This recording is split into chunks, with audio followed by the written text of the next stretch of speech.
What's up, Fang Gang? We're back with 9999, 9 hours, 9 person, 9 doors, where hopefully we will finish. Hopefully we will finish the freaking good end. Hopefully. Maybe. So that's gonna be our goal for today.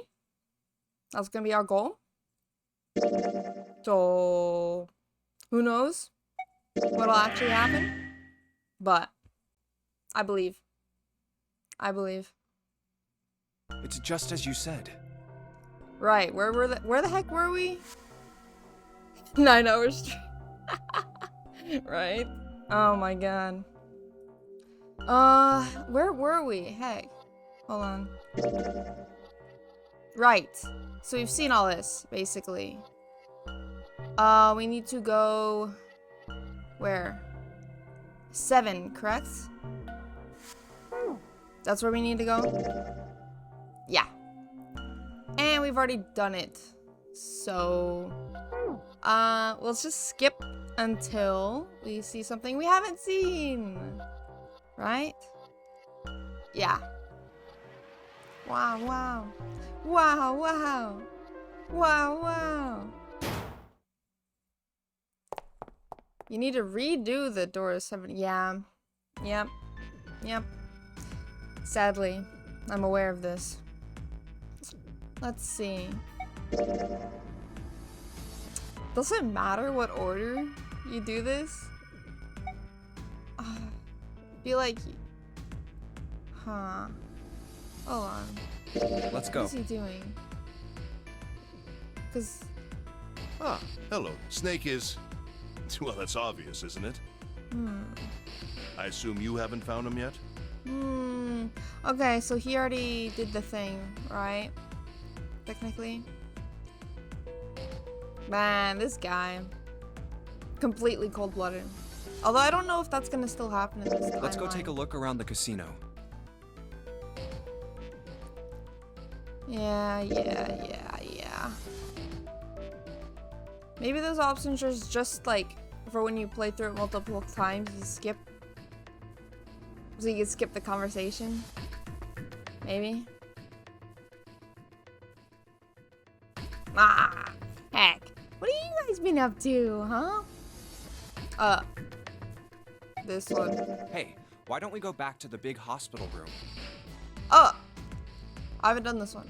Sure, let's go. I don't think anything will happen. Together they ran down the stairs. Hey, wait. That's... No. That's fine.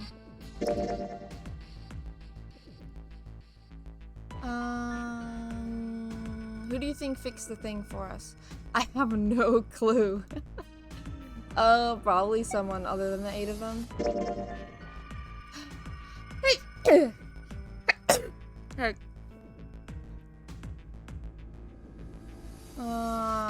Finish. Well, I'm glad we just have to meet. I don't think so. I don't think you did. I don't think a guy named East did. Although that's just me. Maybe if your name was a number, it'd be more likely. What? You want that? You want? Wait. Yeah, you want to be 0. Is what you're saying, right? Suspicious, huh?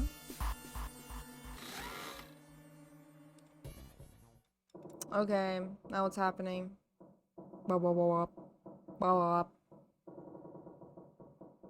Secret member. -1. We're gonna start going through the negatives. That's how many characters are gonna be in this, huh? God, I can't believe Ace would do this. You know? It was pretty unexpected. Because, like, personality-wise, it was unexpected. Here we go. Door 7. And it'll just unpause it if we haven't been through it, so it's fine. God. I've been wanting to make thumbnails for these VODs, but I freaking can't because I can't look up freaking spoilers. Every time I look up something, I'll find a spoiler, so I'm just not. You know? I'm just not.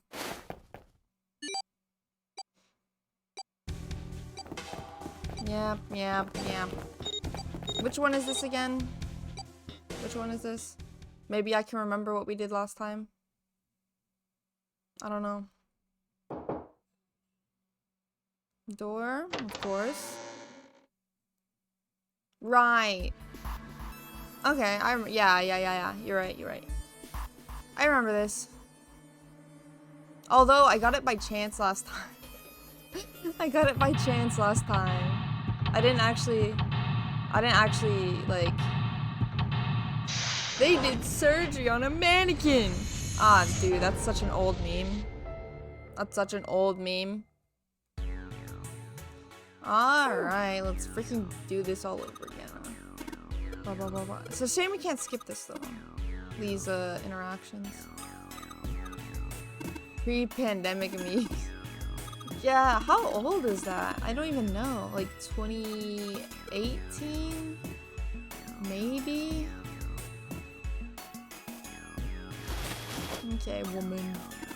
2019? So that must have been really like... No, it has to have been older than that.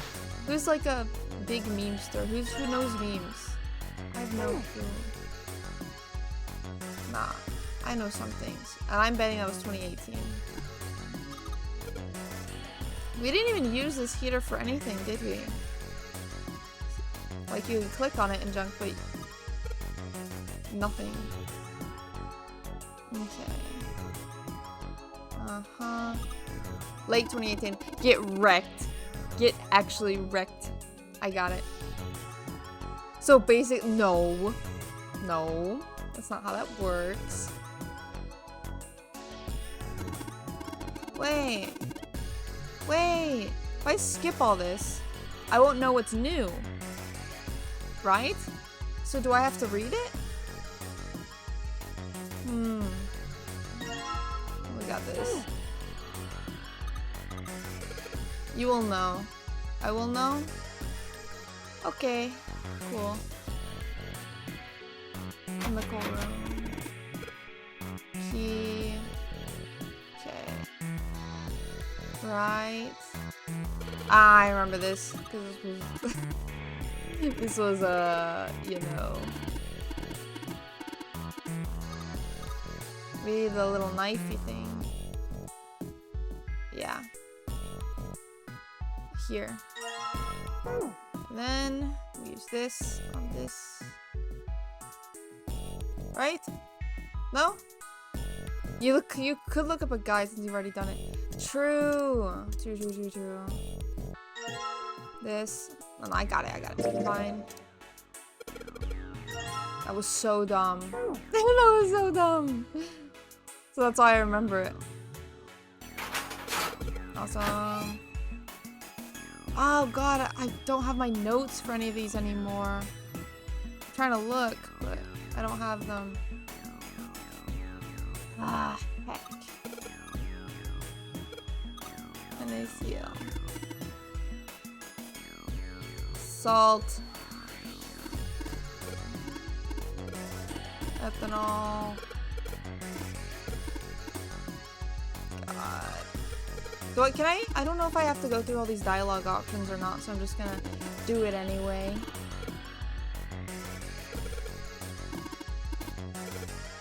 Okay. Yeah. You know, I could just look up what these, yeah, okay. What do you think this is a hint for? Yeah, I think I know what it is.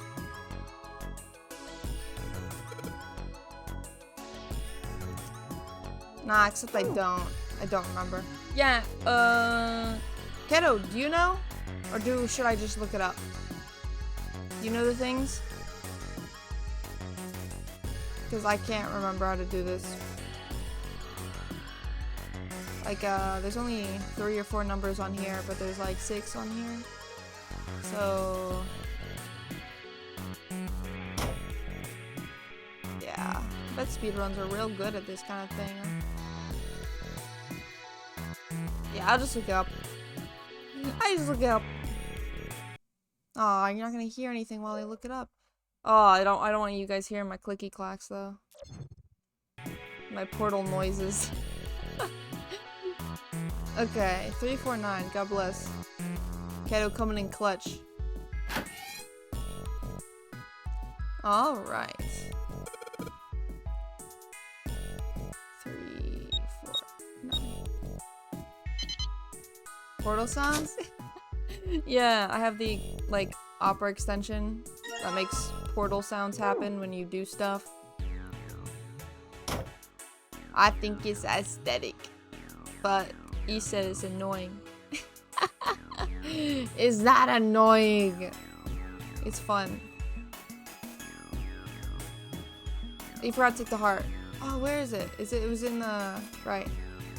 Did I just not see it? I did. It was dark.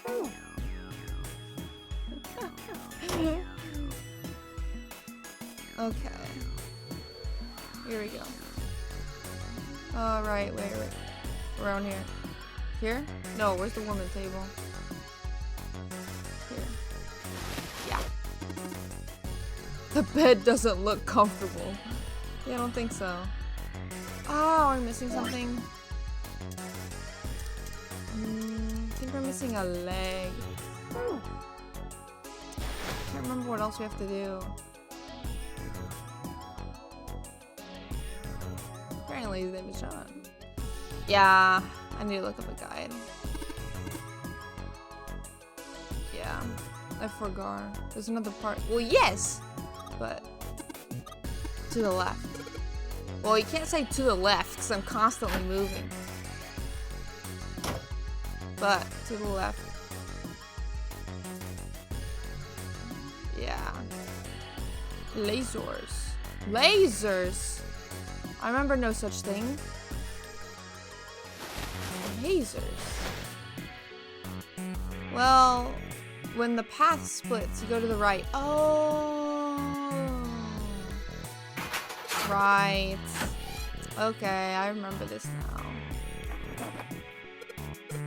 Right. Okay.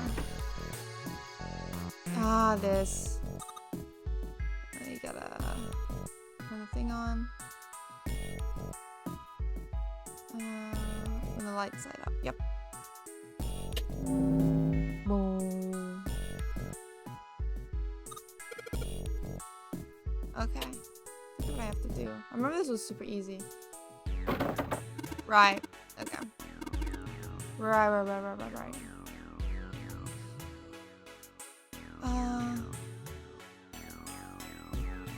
Oh, I don't have the things, do I? That I need for this yet. Right? Yeah. Oh, yeah, this is the ending. Wait, I don't have the paint, though. Gosh dang, I really... Dude. I really probably just should have looked up a guide. Right? And I'll have the freaking paint. I'm gonna go around this forever. Isn't it in the material room? All of it? The material room. Oh, back here? Chemical room. No. Or the material room, you mean here. I don't see any paint. Surgical tools. I don't know. That's alright, I look it up.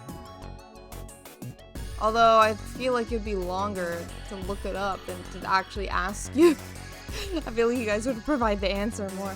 Here, I'll just get my phone so I don't have to look it up on my pewter. My pewter. Okay. Zero escape. 999. Room 7. There we go. Door 7. Digital roots. No. Ah, this is just lore about door 7. No. I need the strategy wiki. Sure. Okay. Search walkthrough. Yeah, true. Yeah, I feel like I missed this step. I went out of order. Ah, okay. Okay, yeah, I got it. I DM'd you. I got it. It's these things. Right? Yeah. How I got that the first time, we'll never know. You think... Yeah, I think that's probably best. Ah. That's odd. I realized 7 wasn't following suit. New? New? Hey, 7, what's up? Oh, well, He looked up at Junpei distractedly and then went back down at the brown bottle he held cupped in his large hands. Is that a medicine bottle? I got curious about it. Here. In response, Seven tossed the bottle gently to Junpei. He caught it and twisted it around to read the label. Ethylene diamine tartrate? Yeah, that's right. CDT. Ah, I feel like we've been through this before. Yeah, we've been through this before. This isn't new. You lied to me. We've been through Like this. the molecules were communicating with Oh, one another. now this is new. Transmitting information in a way humans couldn't perceive. This phenomena spread throughout the world, right? Junpei looked up at Seven with half a smirk. Seven stared at him, dumbfounded. Yeah, that's it exactly. But Junpei knows. how did you know? I heard another story, kind of like that one. When? In the freezer? Ah. Freezer? Okay. Yeah, June told me. Junpei told Seven the story he heard from June in the freezer in the kitchen. How one day, glycerin began to crystallize, and the story of ice that wouldn't melt at room temperature. When Junpei was done, Seven looked thoughtful and absentmindedly rubbed the scar on his chin. Ice that doesn't melt at room temperature, huh? That sounds familiar? Yeah, hold up. I feel like I can remember something. It's right there. Suspicious. Seven squinted. His eyes stared off into space, as if he were trying to desperately focus on something far away. Do you? Well, that's the same. It's asking the same thing, but you know something about Ice 9? Do you know about Ice 9? Ice 9? Ice 9. Ice 9. Ice. Ice. Suddenly, Seven's eyes shot open. That's it. I remember now. That woman, she's on this boat. What? That woman? Alice! What? Huh? Who's Alice? Come on, the woman who won't melt at room temperature. What? Oh, the pharaoh person, priestess, right? Or is he talking about an actual real woman? Huh? It became clear to Seven that Junpei had no idea what he was talking about. The channel's door history. Oh, yeah, we went through the safe ending. We went through the... I don't know what we're doing right now. I'm trying to get the good ending. That's what we're trying to do. We've been through a lot. He ran his hand deep, he ran his hand across his face and took a deep breath. You know how the Titanic sank on April 15th, 1912, right? Yes. Oh, but yeah, we got one bad ending. The, one where Junpei gets stabbed. We got that one. Yeah, more than 1,500 people died. Worst maritime accident in history. What about it? Did you hear about the boat that was sent to collect the dead bodies? No. I think that was the RMS Carpathia, right? No one knows this. Well, I guess if you look it up. It was a cruise liner, just like the Titanic. No, that was the ship that picked up the survivors. I do. Come on, no you don't. No you The ship don't. that collected the dead bodies was the CS McKay Bennett. The McKay Bennett showed up on April 17th, 2 days after the accident. Okay. It set out from Halifax, a port in Canada, and recovered 306 bodies. Okay. The Atlantic that far north was really cold. It would have to be for there to be icebergs and stuff. Anyway, the bodies they pulled out of the water were frozen solid. This isn't a very nice story. So, what happened next? Dude, if we're talking about the Titanic, it's not going to be a nice story. Well, they say the McKay Bennett recovered something more than just dead bodies. Oh? There were various bits of stuff floating around in the water. Things the drowned had carried with them, or stuff that dislodged as the ship sank. One of the things they found was a coffin. Ah. A coffin? Yeah, a wooden one. The craftsman who made it must have been pretty skilled. This is, the coffin from earlier, right? Is this the same one? Nephrite? I've never heard of such a thing. JoJo reference. That's a JoJo reference? Is that that's a good thing, right? Because JoJo has like wild character design. Not really? Yeah. It wasn't just a wooden coffin. It was all wood. No nails, no reinforcements, no gaps in the wood anywhere. The thing was airtight. Oh, the coffin floating in the Atlantic Ocean is JoJo. Right. Right. I remember. The crew got pretty curious about what might be inside it and opened it up. Sailor Moon. Ah. Dude, I watched some of Sailor Moon, but I never finished it. I liked what I watched, though. I had to get a wedge and hammer it open. It was so well made. This is the one that Snake was trapped in before, right? Inside, Right? they found a woman. Or, I guess you should say, they found the dead body of a woman. Her hair was thick and black, and her skin rich brown with no blemishes or signs of decomposition. They say that she looked gorgeous, like a goddess. That's the coffin with the gun. Ah, why would they make such an important coffin just have a gun in it then? Well, I guess it's empty now. It's empty now, so... Oh.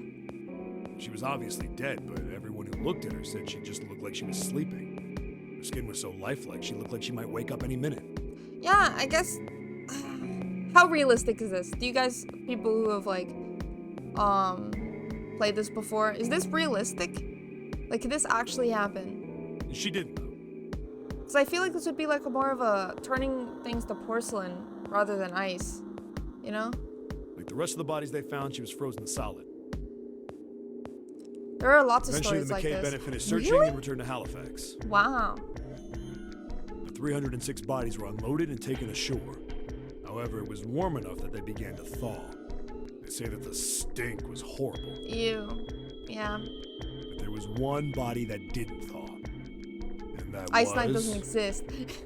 Well, I'm talking about like, well, but didn't you say that something like this actually happened?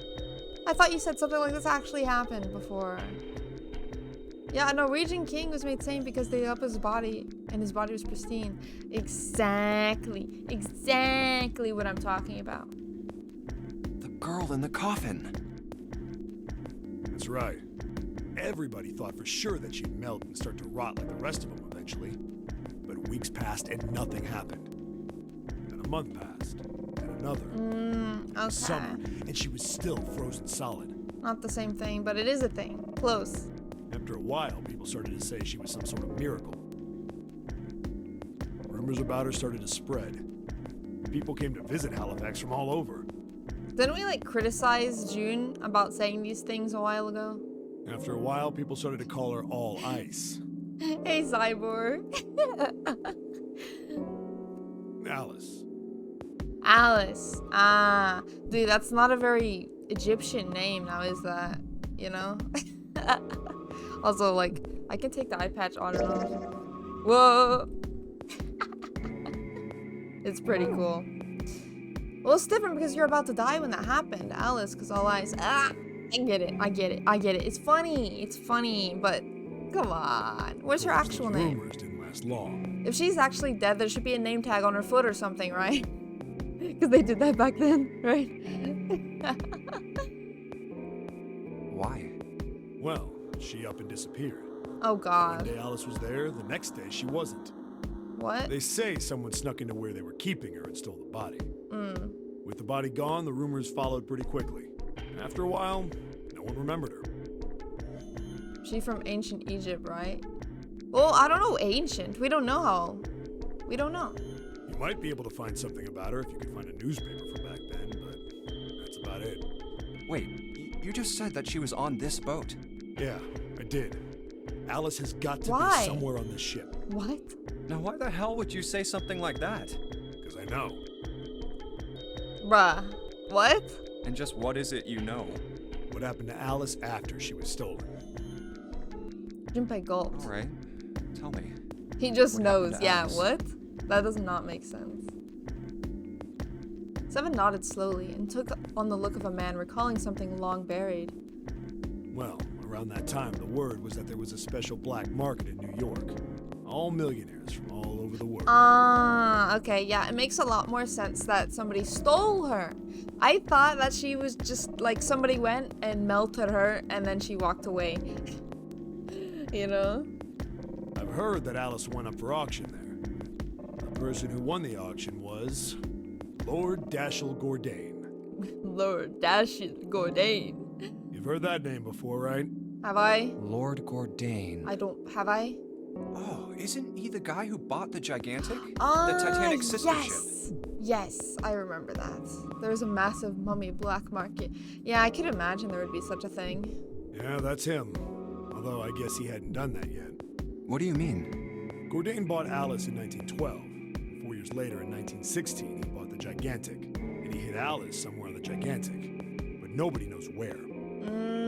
Okay. He died in 1931. And apparently he died without ever telling anyone where Alice was hidden. I see. Okay. However... The Mamusi. No, God. It's a dead dussy. No. No, that's bad, man. However, what? You got me cursed. Well, he did have one close friend who asked him, "Where is Alice?" AI, the salt summonium files energy. Everything's an I pun. Oh, dude, everything is a 9 pun in this. 9 everywhere.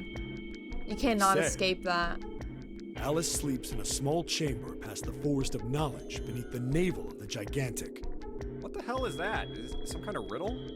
Forest of Knowledge, so a library beneath the navel of the Gigantic. And navel's like some part of the ship, right?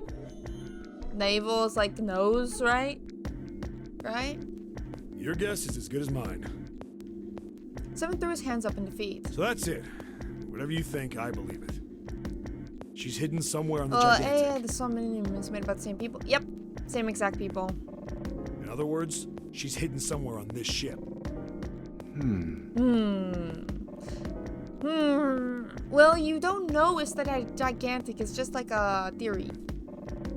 Yeah, copium files. Yeah.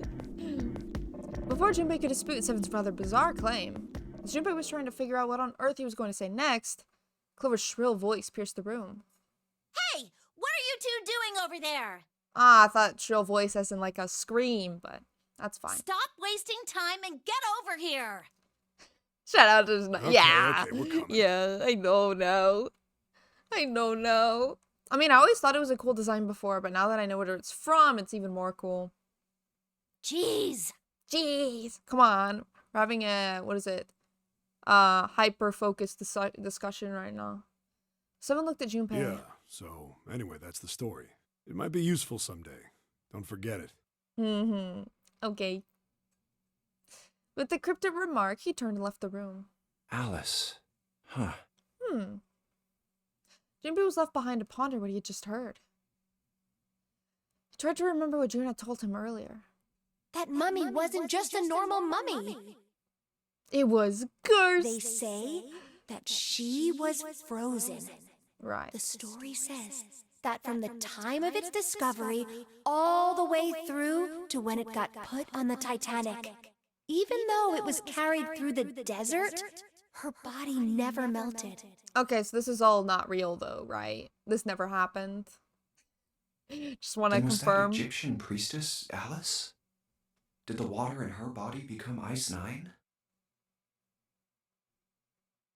She was Oh, magic. That's nuts. I swear to God, Keto. So many people have been saying that recently, and I'm absolutely sick of it. I'm sick of this. No one knows Eric. No one has a buddy named Eric. Erics don't exist, okay? No. I was the coffin. So you're saying Alice was inside you? Oh my There's God. no way somebody like that could exist. I wish. Bro. What's wrong with you? Oh, heck, I didn't read that. It's probably not important, right? Alright, paint. I've never met a person named Eric, so I guess you're right. Exactly. Okay? Here, red. Boom. And then blue.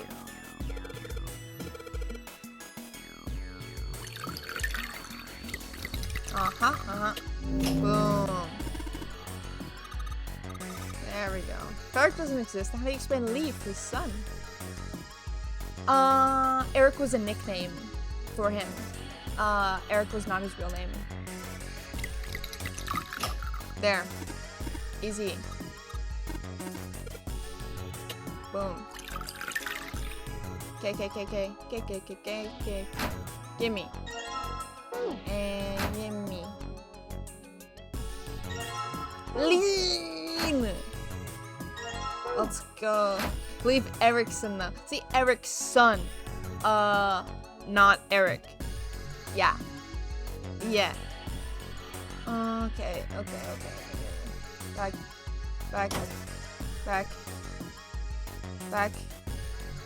Back. Ericson means son of Eric. Does it? Or do people just say that? You know? Yeah, his father was Eric. No! Erics don't exist. You have to understand. Now and back then.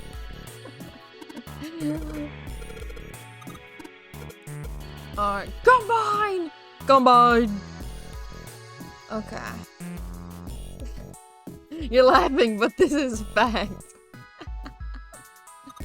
The fact is whatever I want to believe is fact. And my fact is Erics don't exist. Maybe, okay, look. Maybe it was a mistranslation. Maybe his name is Eric, but it's like spelled with a K? Or something? Maybe. Alright, here we go. Boom.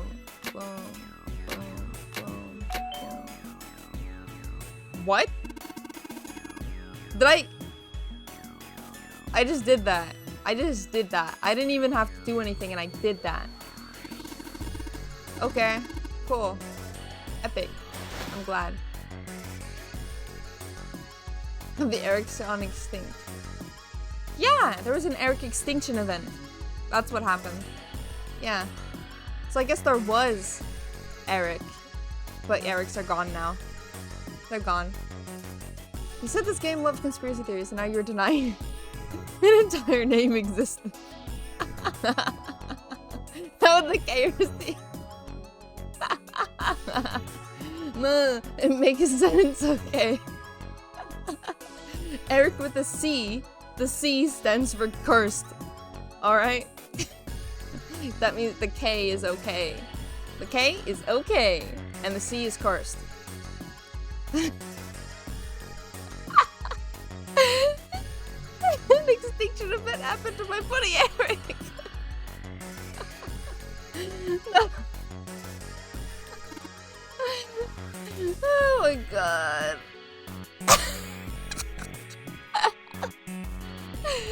Crystal Mummy got my buddy Eric. No, it. Yeah, yes, sure, yeah. The Titanic was only filled with people named Eric. That's what it is. Oh my god. I swear to God. You guys are absolutely insane. Absolutely insane. I actually know someone. Oh, wait, where are we going? Right here. No, actually, other way, this way. And boom. Hey, hold on. Wait, is this? Yeah, it's a skip. Dave Strider was on the Titanic. He was on the Titanic and he played the Nonary game. Oh, hold on. New. Junpei. What do you want to do?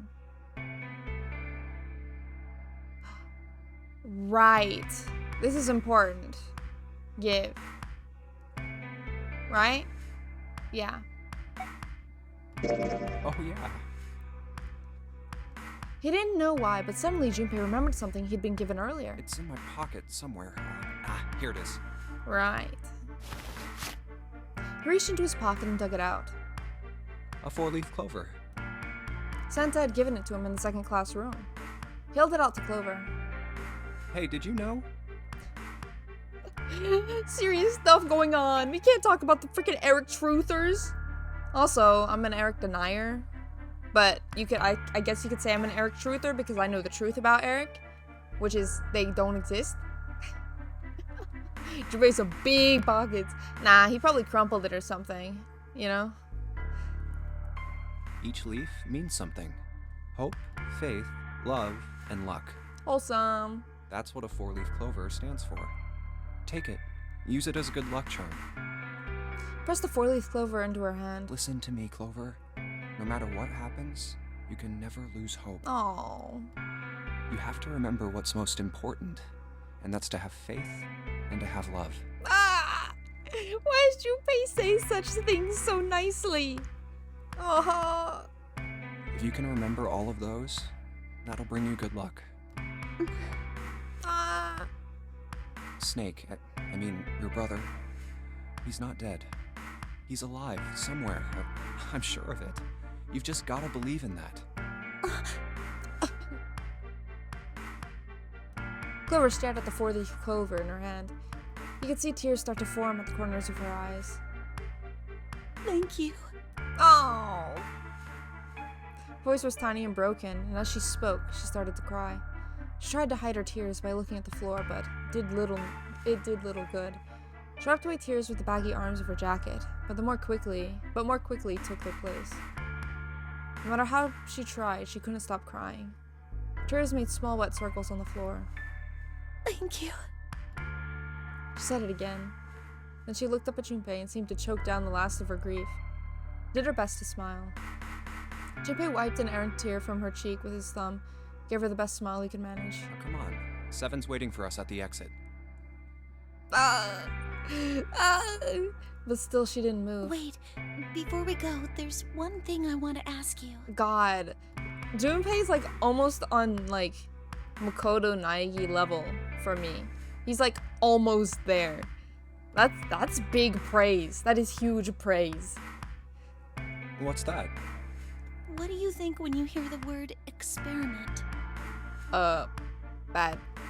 For a moment, his mind froze. Then he came back to his senses and realized the word meant nothing to him, aside from the dictionary definition. What? Oh. Suspicious? I guess it was just a coincidence then. What? I mean, that you knew about the 4-leaf clover. What? Look, I'm sorry. What? I don't want to be a jerk, but you are making less than no sense right now. Junpei now's not the time to say that. Oh, no. It's nothing. Just forget about it. Oh, don't give me that. You really think I could just drop this? What is this experiment you were talking about? Clover looked away. 4-leaf clover was still in her hand. She stared at it for a long moment and then finally spoke. You promise you won't tell anyone? Cross my heart. Cross my heart. Really? Really? Really? I can trust you, right? Yeah? Of course you can. Suga asked Naegi to hang out. One of the options was like, go hand gliding? Yes! Yes. Yeah. Clover slipped the 4-leaf clover into her pocket. Her eyes still red from crying. She looked up at Junpei. Okay then, I'll tell you. I'll tell you what happened on this ship 9 years ago. How did she know? I mean, I guess she had to know what happened to Snake. On this ship? Yeah, this ship. He was entirely lost. He had 1,000 questions, but it was probably best, he thought, to save them until Clover had finished. It was an experiment to test some sort of psychic thing. Psychic? Communicating through these fields that you can't see. Of course. I knew that was gonna happen. Fields that you can't see? He heard something like this before. Probably about 10 times before, actually. Clover nodded. Like, think about this. She pointed at the operating table. Top of it was somewhat mismatched medical mannequin whose parts had been swapped with another mannequin. This is John, right? But is he really John? Aw, here we go. We're gonna freaking philosophical about it. What is John, really? Do Johns exist? Huh? All Junpei could think was she had finally completely lost it. Isn't this like Locke's socks? Lock socks. Something I've never heard of before. Or the ship of Theseus? What? I don't know these things. John Homestuck. So now John and Dave. There was a ghost story that there was a female Egyptian on the Titanic, and her curse is why it sunk. Yeah, okay. I do not know. Jimmy grew even more confused. I'd never heard of either of those things, although they sounded smart. You don't know? You haven't heard of those paradoxes? You don't know? Oh, okay, I know the ship. I know the ship one. I learned about it in philosophy class. I know who freaking John Locke is, but what's wrong with his socks, huh? What's wrong with his socks? John Locke did so much. It's hard for me to remember everything that he did. I don't think she's talking about John Locke's cum socks. John Locke is some famous philosopher dude guy. No? Shubi shook his head. Really? Clover laughed. Okay, well pay attention then. Don't laugh. This is how Locke's socks works. Oh, don't explain that, man. Bro! Let's say I've got a pair of socks. They're my Oh. favorite socks. Okay, I might actually remember this now that I see the picture of a sock. Well, I'll let her One of explain. them gets a hole in it. What would you do if that was your sock, Junpei? I'd probably just throw it away. I mean, if they're my favorite socks, I could just get more, you know? Well, I'd pitch it, I guess. But it's your favorite pair of socks. Who cares? Get more. I don't think I would ever love a sock that much. You know, well, hold on. I actually do have a favorite pair of socks. Yeah, I probably would have patched it up then. Whoops. Come on, who loves their socks that much? Right. What if the sock had a pretty anime boy on it? Yeah, I know. Now that you're making me think about that. It doesn't matter. Just suppose you do love them that much. Well, I guess then I'd patch it. Yeah. But what if another hole opens? I'd add another patch, I suppose. What if another hole opened after that? Yeah, so like you add so many patches, it's like, is it still the same sock? You know? Another patch, I guess? Well, let's say you just keep adding new patches until eventually the original cloth of the sock is totally gone. Once you get to that point, can you really say they're the same socks you See, that's why, started with? yeah. It's the ship, but different. It's the ship, but different. Well, that's tough. I'd say no, it is not. It is not the same sock at that point. I feel like once it becomes 50% the other sock, well, hold on. No, it would cease to be the sock when the last piece of the original sock is gone. You know? So, Junpei crossed his that's arms. the lock socks thing? Yeah, the ship of Theseus is a lot like it. Yeah. The ship of Theseus. If you keep fixing the damaged parts of a ship, You know, this game is kind of like when a kid learns something new at school and they want to tell all of their friends about it. So that's why they made this game. To share all their knowledge that they wanted to share. eventually it ends up with none of the parts it started with. Can you really say that ship is the same one you started with? Well, I've actually heard a different version of the ship thing then. So what I've heard is that like, you dismantle the ship, right? So you have the ship, dismantle it, you reassemble it in a different location. Is it still the same ship? That's the version that I heard. But And what if you took all the old parts from the first ship and built another one somewhere else? That's what I thought. Then which ship is the real ship of Theseus? Which one is the real ship? The one you repaired, or the one you built with all the original parts? The one with the original parts, I'd say. Yeah. All the cells in our body are eventually replaced by different cells over and over again. It's every 7 years, if I'm correct. So every 7 years, you become a new person. Both literally and psychologically, I think. Because people change a lot. You know? The real one is the one that Theseus is on. I don't think he ever went on it. Well, he probably did. If it's like old. You know? Old people go on ships, right? Yeah. It was an interesting question. We could see Junpei was intrigued. Hey, do you think it's the same? What's the same? These guys. Is this John, or is it Lucy now? I see. Junpei looked at the operating table again. Mannequin full of body parts from a different body. Clover had been right. It was just like locked socks in the ship of Theseus. The part of the body that holds a person's identity is the head. Of course, for many hundreds of years, conventional wisdom had held that man's identity resided in his heart or any number of internal organs. And here, they had both. John's head and heart are both his, but apart from those and a single arm, the rest of his body was once Lucy's. I'd say he's still John. He still has his head and heart, and that's all that really matters, you know? Human body has cells die and replace all the time. After roughly a decade, all the cells in your body are different. People would consider you to be the same person even if your cells are completely different. That's true. The human soul is in the liver. What about alcoholics then, who don't have one? Or like have one that sucks? What? Was that mannequin really John? We're just like They these don't have a mannequins. soul. Oh my god. Because it doesn't have quickly enough to ever stop being the same person, there's no lack of continuity. Ah, I love you guys having discussion about this. God bless. Yes, I agree. I agree with that. If there was a, like, direct stop and start of the creation of new cells, you would be a different person, I think. But, you know. Alcohol damages the soul. Confirmed. She looked at Junpei again. Think about it.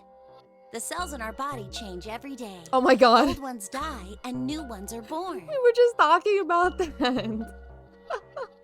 Alright. Maybe part of my arm is made of stuff from a fish I ate once.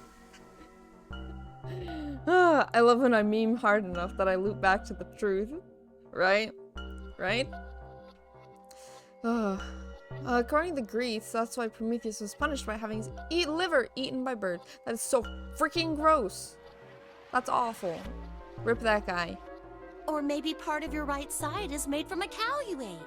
Probably. If you take it a little further, those cows and fishes are made from something else too, right? Well, you say you are what you eat. That's how we're all connected. Through fields that can't be seen with the naked eye. Okay, I disagree with that. Now you're stretching too far. Silence was broken up by Seven. Hey, what the hell is taking you two so long? No, he's barging in on us. Someone's head appeared in the doorway. He was not happy. How long are you gonna make me wait?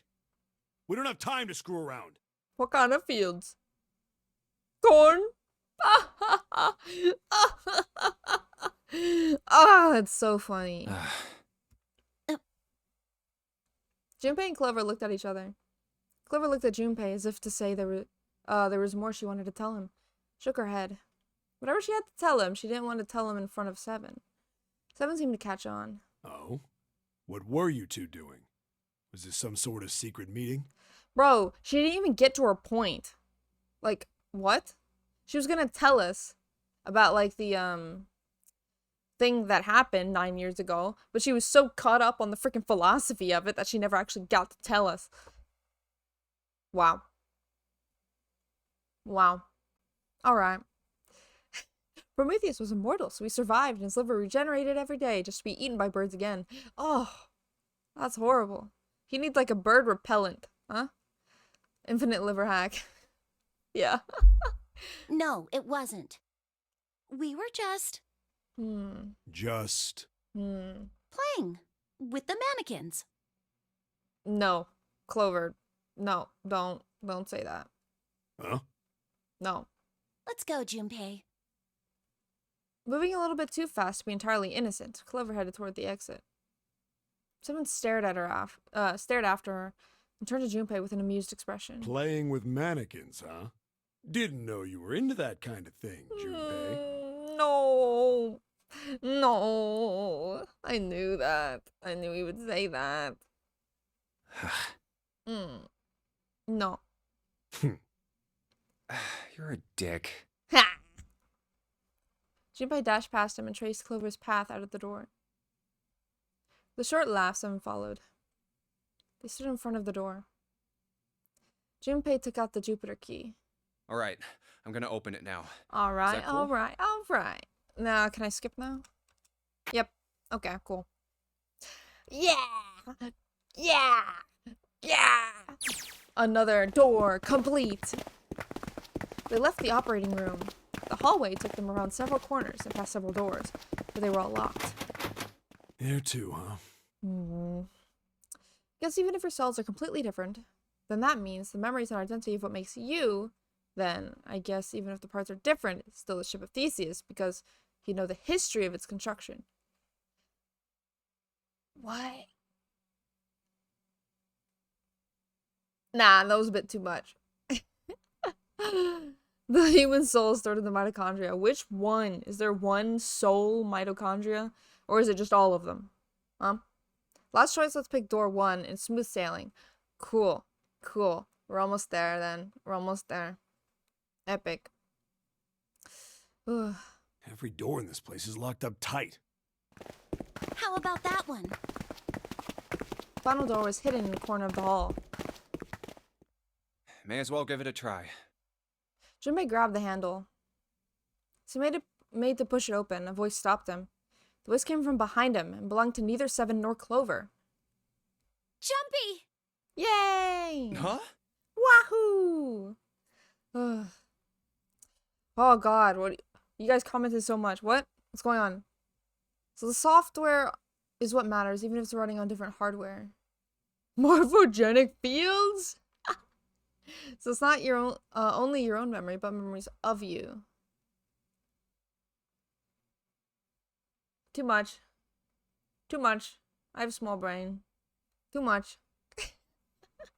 Also, I lowered the channel point rewards, so if you if you guys want to do any, not saying which one, you should do, but in case.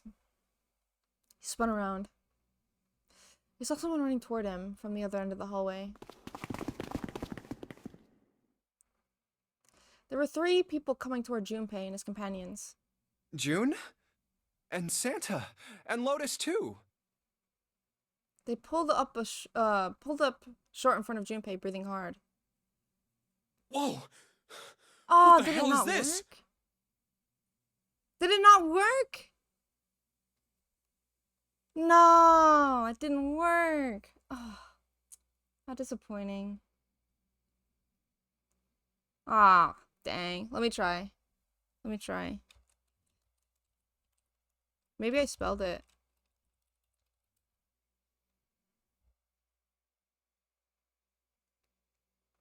Ah, it didn't work. How disappointing. That's alright. I'll fix it later, I guess. Yay, head pats! I get head pats for not understanding philosophy. Yay! Wahoo! Yeah. What are you doing here? What? But we didn't... Before you could finish, Clover spoke. Hey guys! Could you come take a look at this? She was standing near the end of the small hallway that branched off to the right. The rest of them ran over to her, curious as to what she had found. Look on the wall here. Oh my god. I really messed up the freaking commands, didn't I? Yeah, you need to add a quote first. You can't just do quote. You have to add a quote. Here, look. Quote, add a skill issue. Dang! Ah, it is skill issue, isn't it? Will Vampy figure out the commands? You may rely on it. Exactly. God. I'll fix them later. I was so confident in them too. Dang. There was something on the wall at the end of the hallway. A map of the ship's interior? Skip. I hate technology. Me too. I was so confident they'd freaking work. I tested them beforehand and it freaking worked. So I don't know what the problem is. Yeah, there we go. That works. That works. Dies of cringe. Oh my god. Yep. Ain't that what I just said? I'm talking about the Jupiter key. Okay, Found it in this the is operating new. room. This is new. Right, Junpei? Yippee! It works. Whoa! Yeah. Junpei nodded. Oh, the solar system keys. Actually, we found one in the laboratory too. Right. Here, the Earth key. Notice I got a still warm key with the Earth symbol on it. What do you mean still warm? Why is it warm? Where did she put the I might key? use it. It's probably better if you hold on to it. That way it won't be my fault if it gets lost. Yeah. On it. And with that, she pressed into Junpei's hand. He felt slightly less than honored. Now we have 3 keys that we haven't used yet. Yay! Yeah. The Jupiter key that we found in the operating room. The Saturn key card we found in the kitchen. And the Earth key Lotus just gave me.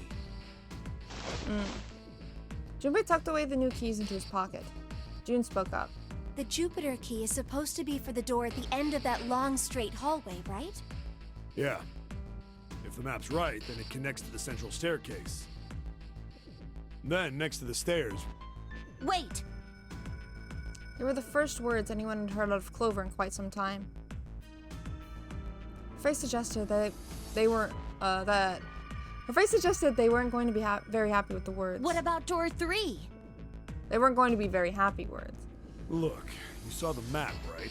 It's the same as 7 and 8. Just lead us back to the big hospital room. Right, we haven't gone in 3. There's no point to seeing what's on the other side of that door. There is a point. At least there is for me. Right. Right.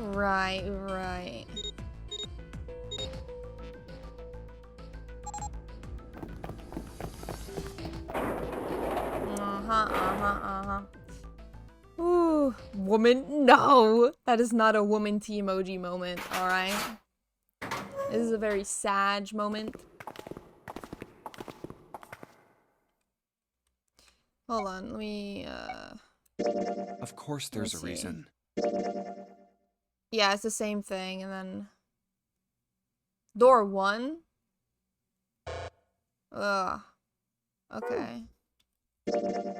Not curious about your account, just... Door 1, right? So we did door 6. Okay.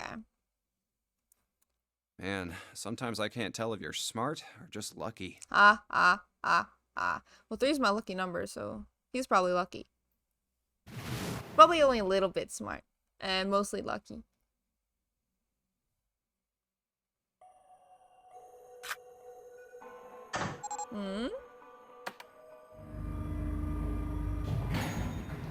Okay. Nothing new yet. Oh no. This again, huh?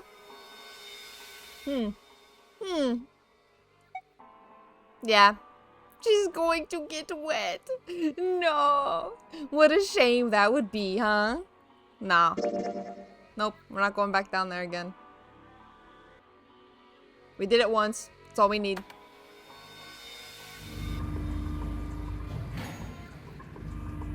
Party pooper. We've already been down the road. We don't need to again, alright?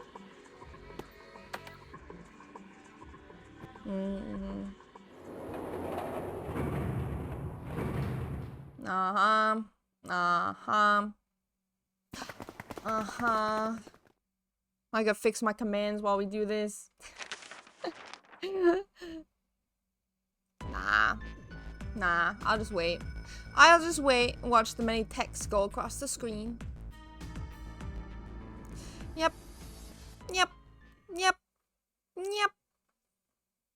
What's happening now? Right. The reality of what has happened. Right? Right. Big Sag. I do like the music in this game. The spooky stuff. The spooky music. I will say it's not on the level of Danganronpa music, but it's not bad.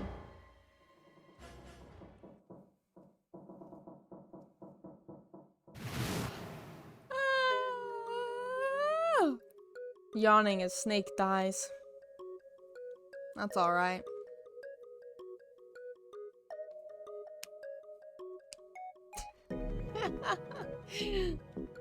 Of course. Where could Zero be hiding? In the coffin, perhaps? Maybe Zero is the frickin' priestess lady. Nay.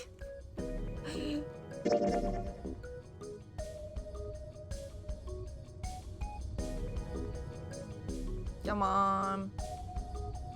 Come on. Come on.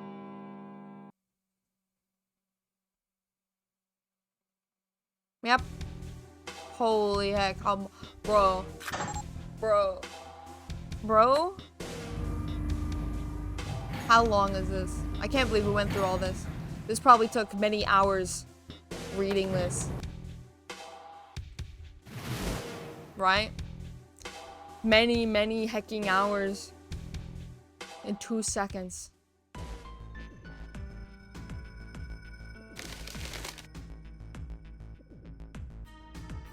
It's mostly because we're easily distracted. I guess. Maybe. That could be the case. I think I have a lot of intelligent things to say. Okay. Door 1. Here we go. Door 1. My choice is door 1. Yep. Santa was unconvinced. Hey, wait a minute there. You cheating? What? Cheating? Cheating? Maybe you have 1 million coins. I may or may not have given myself coins. I'm asking if you changed your number after you heard what doors we wanted. No. How could I do that? I wrote it down on the paper earlier. Let me see that. Did we cheat? We didn't cheat, did we? Sure, here. Junpei shrugged and handed it to him. Santa examined it furiously. It was peered at it as well. As they did, Junpei quickly slipped the piece of paper he had been hiding into his pocket. Junpei! He did cheat! Though he'd never know it now, Santa had been justified in his suspicions. Junpei had switched papers. I had 3 pieces of paper ready. For doors 1, 2, and 6. And I put the one with door 6 on it into the pot. Put the small mark on it so you would know which one is his. I just needed to make sure I drew last. After I saw everyone else's result, I just chose whatever door I wanted. If the number I already put in matched, then I didn't have to switch the paper out. Bro, he's a mastermind. Oh my god. Well, what does it say? Felt the urge to smirk. You got lucky. Santa snorted and tossed the paper aside, frustrated. Very well. We've decided who will go through door 1. Oh no! No! No! Oh my god! What? Why did it just happen now? This song is sponsored by the Shadow Government. Why did it just happen now? How freaking delayed is that? Jesus Christ. It worked. Oh my god. I cannot believe that. I cannot believe that. Wow. You know, now that this has happened, I remembered reading that it said, like, since I have the basic, whatever, subscription to it, it would be like a couple minutes. Oh, you can't redeem it on stream, but you can redeem it from the store. Oh, okay. Okay, okay. I see, I see. Interesting. So Reigns did that. Got it, got it. It will be Clover, Junpei, and myself. 1 plus 4 plus 5 equals 10. 1 plus 0 is 1. Our only problem is the 2 remaining teams. June and I want door 6. Lotus and I want door 2. That's not good. We can't open either of those doors with only 2 people. Yeah. Aw. Aw. Fine. 7, we'll go through door 6. 3 plus 6 plus 7 plus 8 is 24. 2 plus 4 is 6. Sure thing. I didn't really want to go through door 2 anyway. Besides, if we've got a younger girl with us, it'll lower the average age. What? Right, June? Well, I June was at a loss for words. Lotus was not. Pig. You just wait and see. What? Okay. Eyes were the eyes of a woman prepared to kill. Shiver ran down Junpei's spine. Calling me old.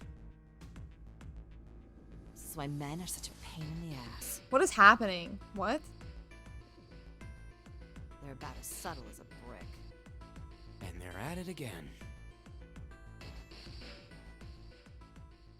Even after they separated at the staircase, Lotus was still muttering angrily to herself. I'll see you later, June. Jumpy. Circumstances dictated that Junpei and June would have to part ways again, but this time it didn't sting quite so much. Don't make that face. It'll be like what Seven said. We aren't going to be split up permanently till we find door 9. We might get separated for a little while, but we'll see each other again. Exactly. Otherwise, we won't be able to open door 9.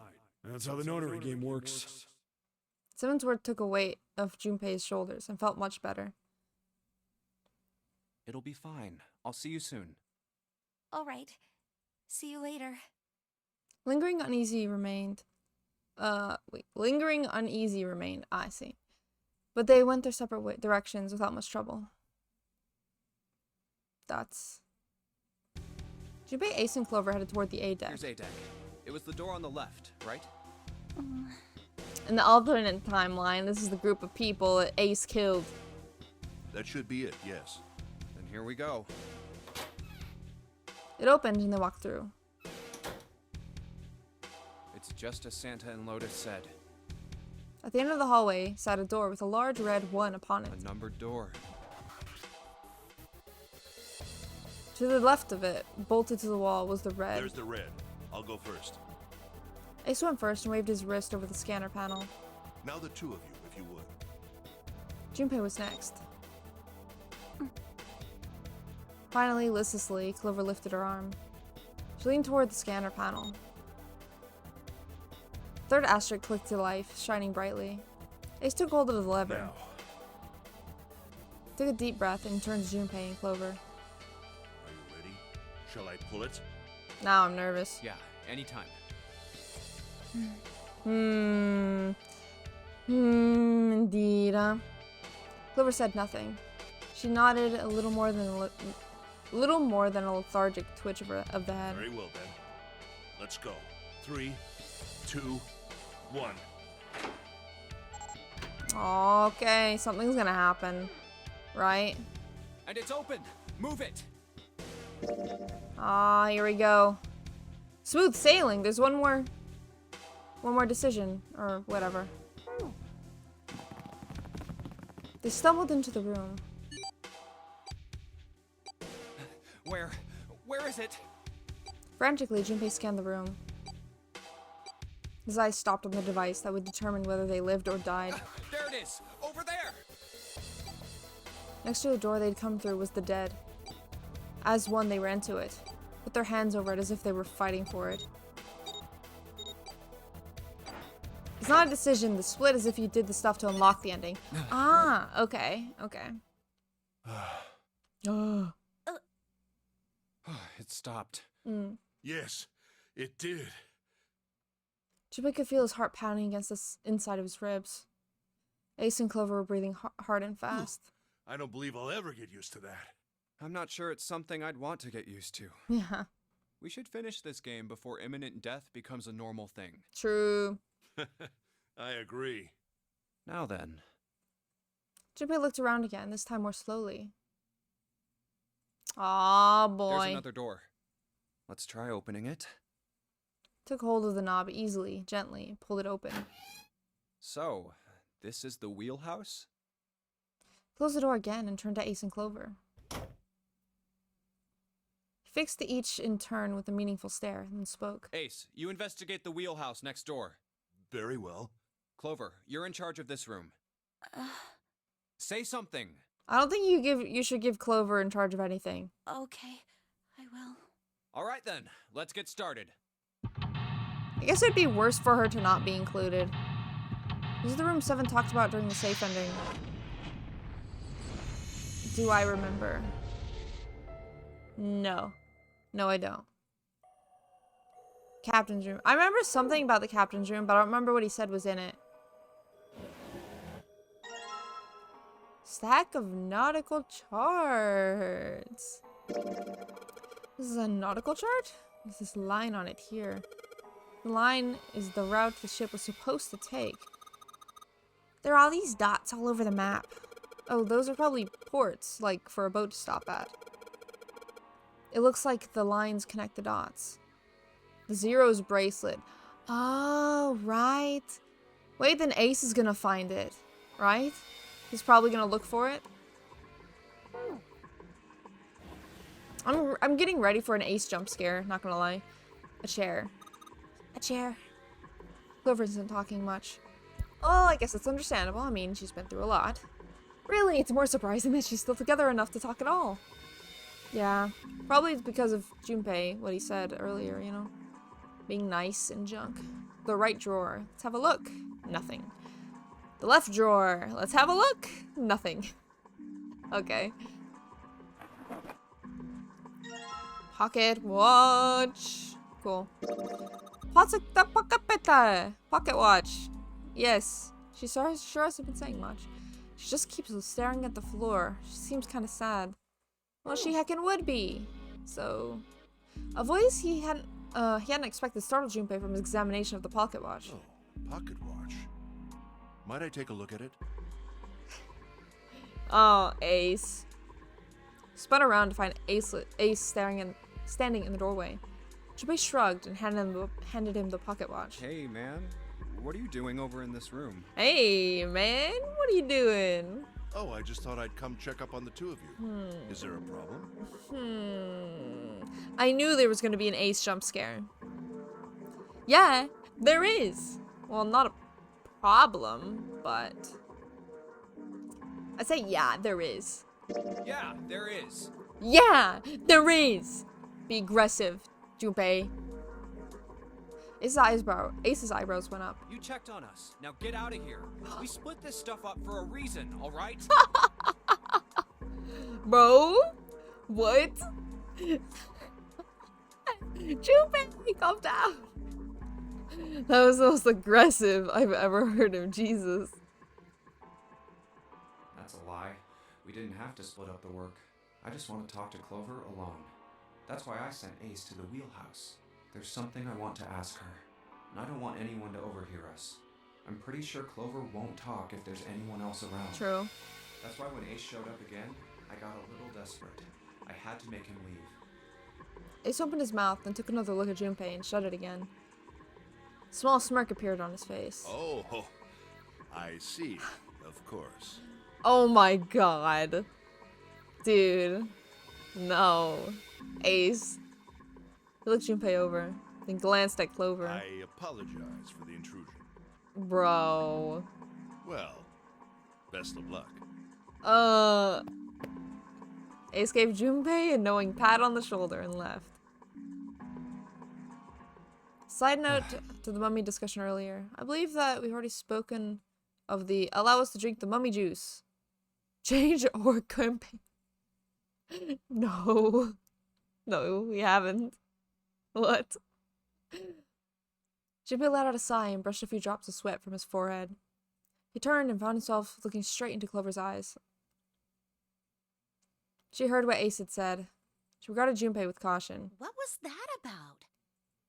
She was clearly suspicious, and with good reason. Why are you looking at me like that? Junpei's eyes widened and he held up his hands in a gesture of innocence. No, it's not like that.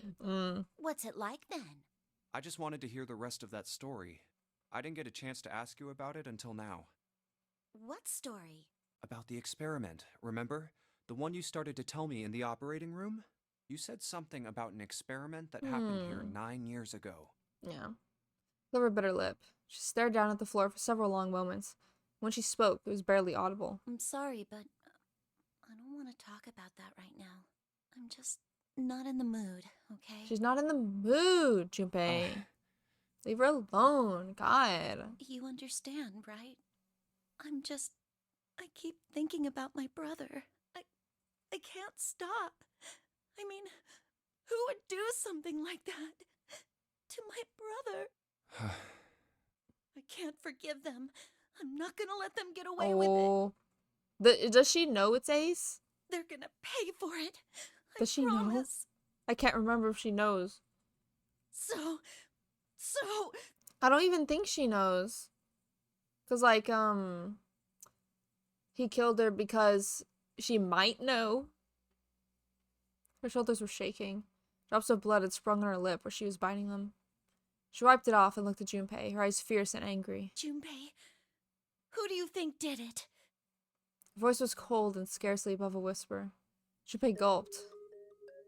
Well, if what Seven said was right, then there would have to be at least 2 of them. There wasn't 2 of them, though. Right, because they don't know about the bracelet. You need at least 3 people to open the numbered doors, and if you subtract Snake, that means there were at least 2 other people. Yeah, they don't know yet. You're right. So, what does that mean? Well, if we just look at the bracelet numbers, we should be able to figure it out. Who could have opened door 3 with Snake? Well, really, who and who, or who and who? Oh my god. You mean it could have been 4 people? Well, technically it's possible. I don't know. Yeah. That doesn't seem very likely. Why? I'll tell you later. What? What does she know? Why don't we just assume it was only 2 other people for now? Long and short of it was that the sarcophagus with 3 partial corpses inside was discovered. It was half filled with mummy juice that was assumed to be half the liquefied remains of the mummy. Change.org petition. We need to drink the red liquid from the cursed dark sarcophagus in the form of some sort of carbonated energy drink, so we can finally assume its powers and finally die. Bruh. The only thing I know about this is the SCP about the mummy juice. Isn't that a thing too? The SCP where you drink the mummy juice? Okay, got it. Let's do that then. Then who do you think it could be? Jimmy crossed his arms and thought.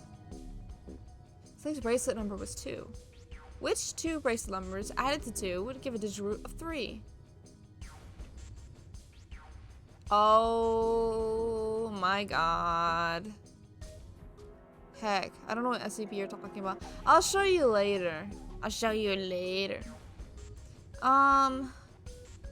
To get 3. 1 and 3 is 4.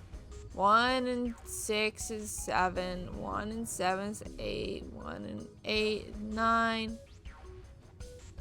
3 and 6 is 9. 3 and 7 is 10 is 1.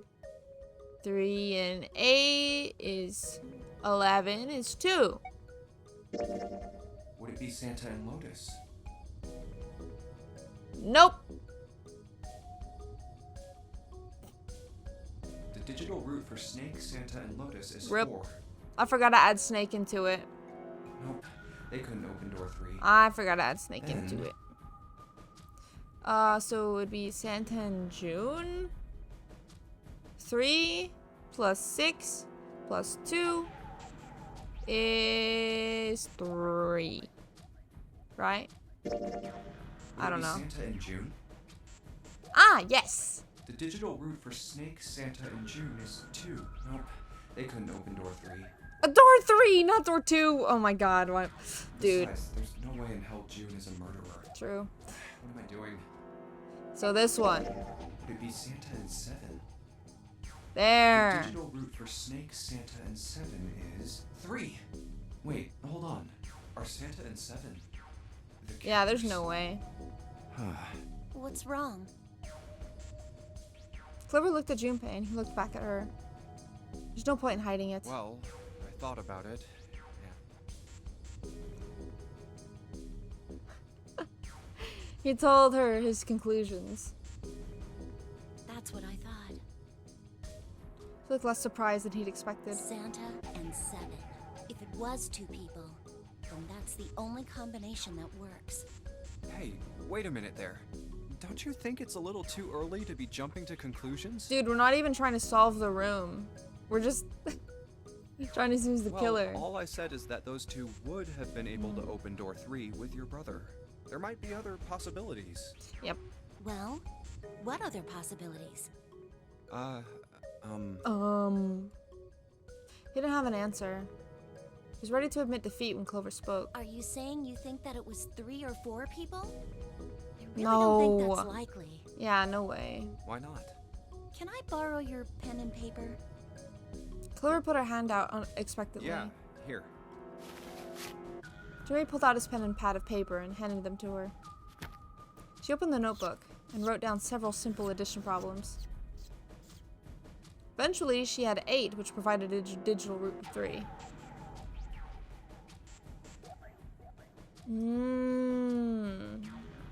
Okay. Interesting. Yep. What's this? These are the combinations for 3 or 4 people. These 8 combinations are the only possible ones. Oh, I see. Junpei, Yeah? I can trust you, right? I can trust you, right? Of course. Why would you need to ask that? Well, because they're deducing killers Really? right now. That's why. Yeah, So then I should get rid of B, D, G, and H, right? of course. Just cross them out. That's a little sus, Junpei. And you should take off yours too. The ones with 4. So, what does that leave? A and E.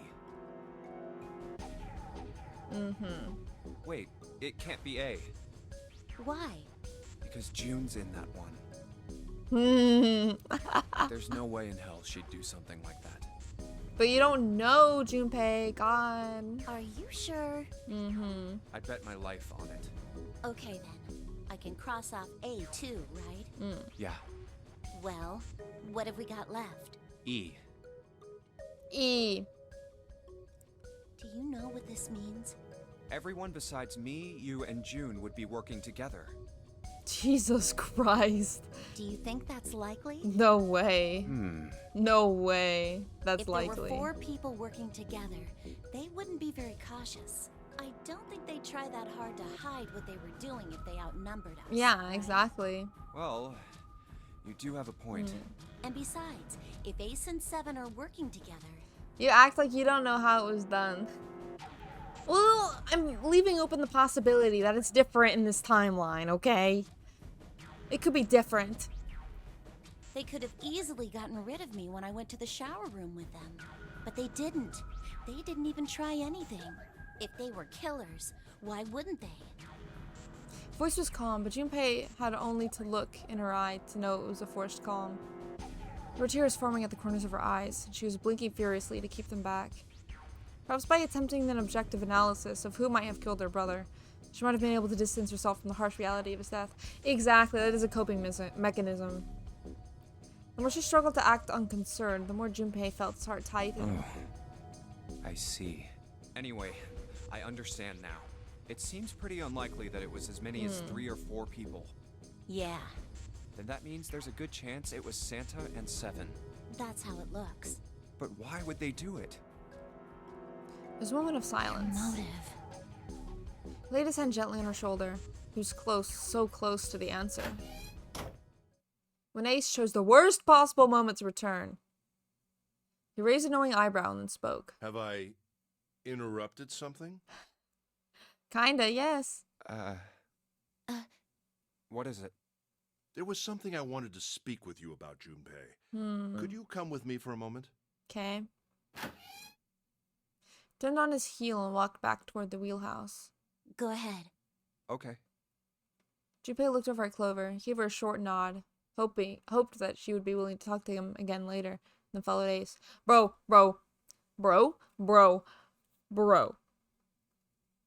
Ace is gonna kill him. Ace is gonna kill him, bro. What did you want to talk about? Ace looked at Junpei and smiled, perhaps more of a smirk than a smile. Dude, he's gonna die today. There was something I wanted to check. Bro, he's gonna die. He's gonna die. He's gonna die. He's gonna die. Oh god. Oh god. Oh god. Yeah? What's that? Junpei! If you'll excuse me. No warning, Ace slipped his hand into his pocket of Junpei's vest. Hey, what the hell are you doing? I'm just checking. No, stop. Without context. He reached for Ace's arm. But it was already too late. In the older man's hand were the pieces of paper Junpei had balled up and hidden in his pocket. Just as I thought. What exactly are these pieces of paper hiding in your pocket? Uh-oh. You switched them, didn't you, when we voted? Ah. Well, I can't say that I care. I managed to get through the numbered door I wanted, despite your mischief. I guess he was, checking for the watch. Then, why did you... Oh, simple curiosity. I hope you won't think ill of me for it. Bro, it's borderline harassment. Ace smiled, gave Junpei a friendly pat on the shoulder, and then turned on his heel and left. It was a small defeat, but it was a defeat. Junpei had lost the upper hand, and he knew it. He could feel his stomach begin to tense. Damn. Well, now it's breakout time, right? Helm. Well, steering wheel might be more of an appropriate term. The compass appears to be broken, however. You see, the glass cover had been smashed to pieces. Character stuff aside, I think aesthetically, Junpei and Ace would make a cute couple. I don't know. I don't know if I can agree with that. I don't know.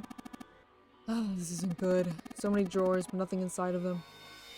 I'm not really into the age gap that's going on between them. There's another room with the on the other side of the window. Let's see.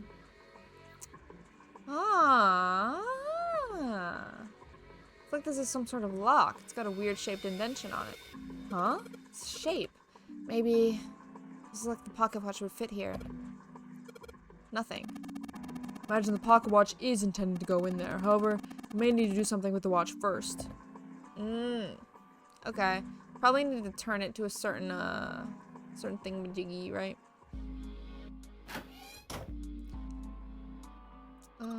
A chair. Clover isn't very talkative. She looks kind of out of it.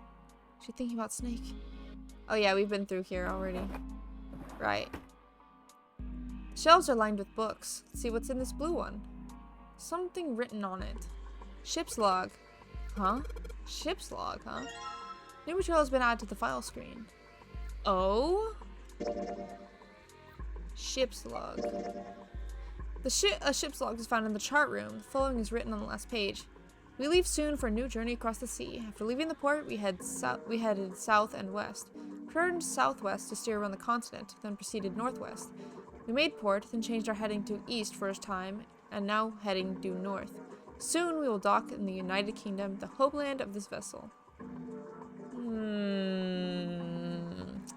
I have a feeling I'm supposed to write this down. Right? Just a feeling. Right? Well, it's in a file. I guess, but I'm saying so I don't have to keep looking at the file. You know? South and west. So, south, west, and then southwest, and then northwest, and then east, and then north. That's it. Cool. Epic. It's a wooden box. Maybe a case for letters? Hey, Clover, you ever write letters? Nothing. Cool. It's a light. Well, guess she doesn't really feel like talking. She's not really paying attention to anything, is she? Mine must be somewhere else. Understandable. A map. It's got the Atlantic Ocean in the middle. Hey, Junpei, what do you think these red things are? Yeah, they look like pins. What do you think they're for? Who knows? What do you mean, who knows? Come on, be serious. I am. This. A world map of the Atlantic Ocean. What do you think these red pins mean? Well, the nautical charts I picked up earlier have a map like this one. Maybe one of them matches up to the pins. Let's see. Well, what do you know? Looks like this one's a match to the pins. Okay, we've got 7 locations connected by straight lines. Each one has a word next to it. That's probably the speed. New material has been added to the file screen. Okay. File. Where is it? Nautical table. What the heck? Directions, yeah. And there's a word next to each point on the map. Full, half slow, full, half dead, stop. Okay. I remember this puzzle. I hate it. Let's see. Okay. This is fine. I don't know what you guys are talking about. This is fine. Look, I'm writing this down next to the things I wrote down earlier. Okay? So, south is full. West is half. Southwest is slow. Northwest is full. East is half. And then north is dead. And then stop. Easy! East is half, yeah. Okay. I have an idea. Wait, where'd my little watch go? Oh, I didn't have it equipped or something. I can't do anything with it though. I only have to wind. Hands are stopped at 5 minutes, 39 seconds past 10 o'clock. That's gotta be his hint, right? Oh, I wonder if it's broken. Yeah, I don't feel anything moving when I fiddle with the dial here. It's like I could move the hands manually though. Okay. Right, there's only these 2 doors, correct? Yeah, it's just the 2 doors. 2 rooms. There's not much in here, is there? Broken compass doesn't look like it'd be very useful. Desk. Anything in the drawers? Desk. Anything in the drawers? Nope. Okay. Yes, I suppose you could call it a helm. Steering the wheel. Steering wheel might be more accurate, however. Well-polished steering wheel. Looks like it still moves. Compass hiding behind the helm. Circular hole cut into this board. Metal plate bolted over the window. Nothing I can do with any of this. Yes. An engine ordered telegraph. Use this one on old ships to adjust the speed of the ship. That the gear shift in a car? Well, it's a little different. This device doesn't connect directly to the engine. In short, it's a transmitter. The navigation officer uses it to set the speed of the ship, and it sends a signal to the engine. There's a handle on top of it which can be moved back and forth to... Hold on. Huh? There's no handle. You're right. There isn't. It's as though it was deliberately removed. Ah, great. Okay, so first order of business, we gotta find the handle, correct? Ah, human hammer. They're often used to subdue large men like Seven. What? What? That was a joke, of course. Thank you, Captain Obvious. Ace, you really kind of suck at making jokes. That was rather cruel. It's true, though. Hee hee hee. We got two. What the heck? Why are there two? Why are there two steering wheels? Thing won't budge. Feels like there's something keeping it in place. What would be the point of moving it? The ship is stopped. What would be the use of steering it? Yeah, I know, but still. The room on the other side of the window. Oh, I see. This is this room. And this is this room. But what's the point of having two steering wheels? I really don't get that part. Howdy, howdy. What can I do with this pocket watch, though?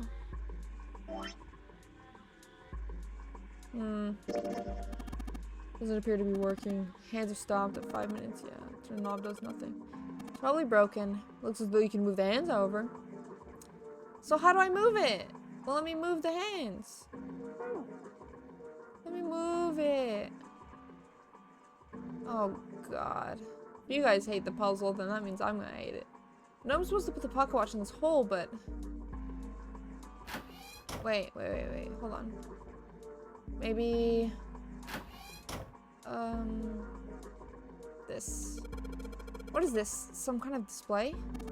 Looks a little like an electronic sound scoreboard. Imagine it was added recently. Scoreboard? What? An arrival board, like an airport. There's nothing on it right now, though. Oh, one of those. Okay. For larger ships, a single wheel will often be extremely big in order to fully control the ship. The dual system lets switch the control into a better and less complicated handling system. Interesting. I did not know that. Large wheel. They both look the same size, though. I'm guessing this is like the second wheel and this is the first wheel. Probably.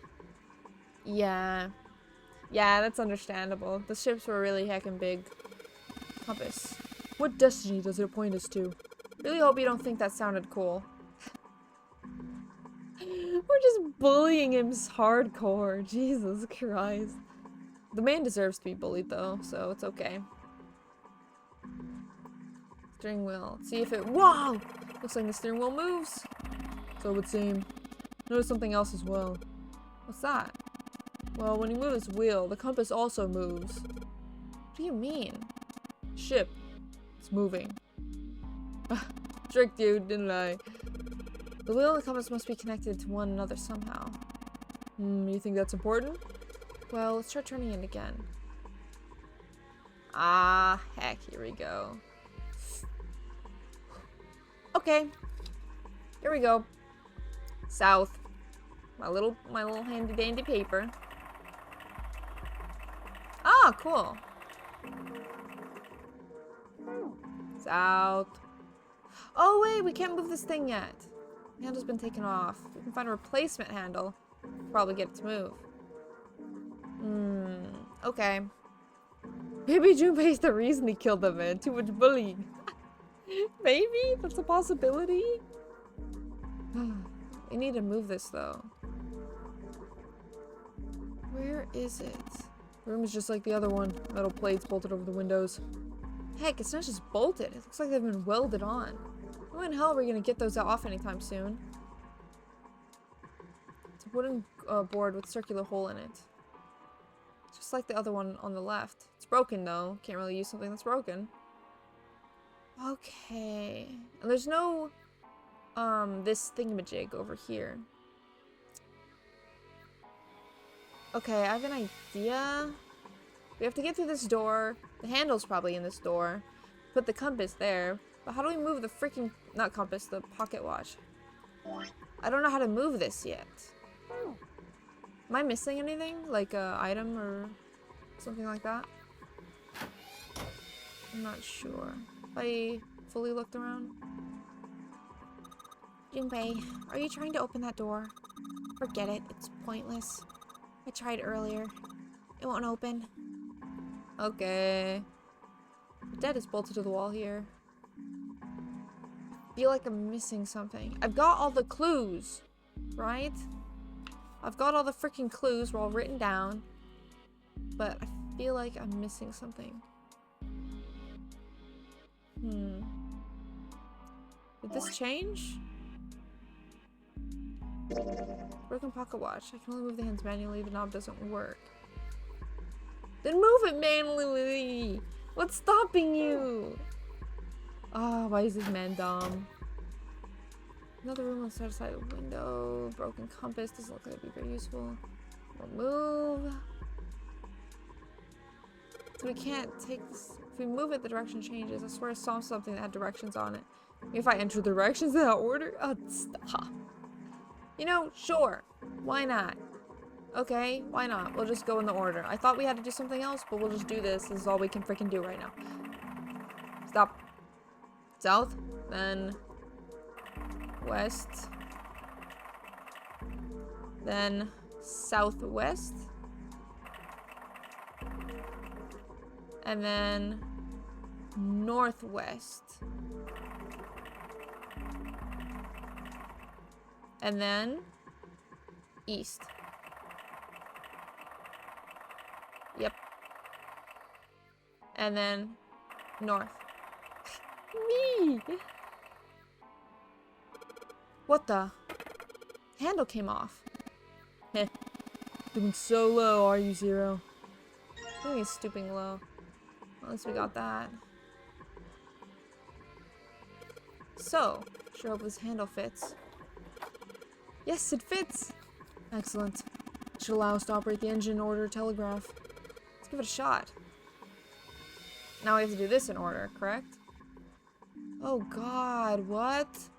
Whoa, whoa, whoa, whoa, whoa, whoa, whoa.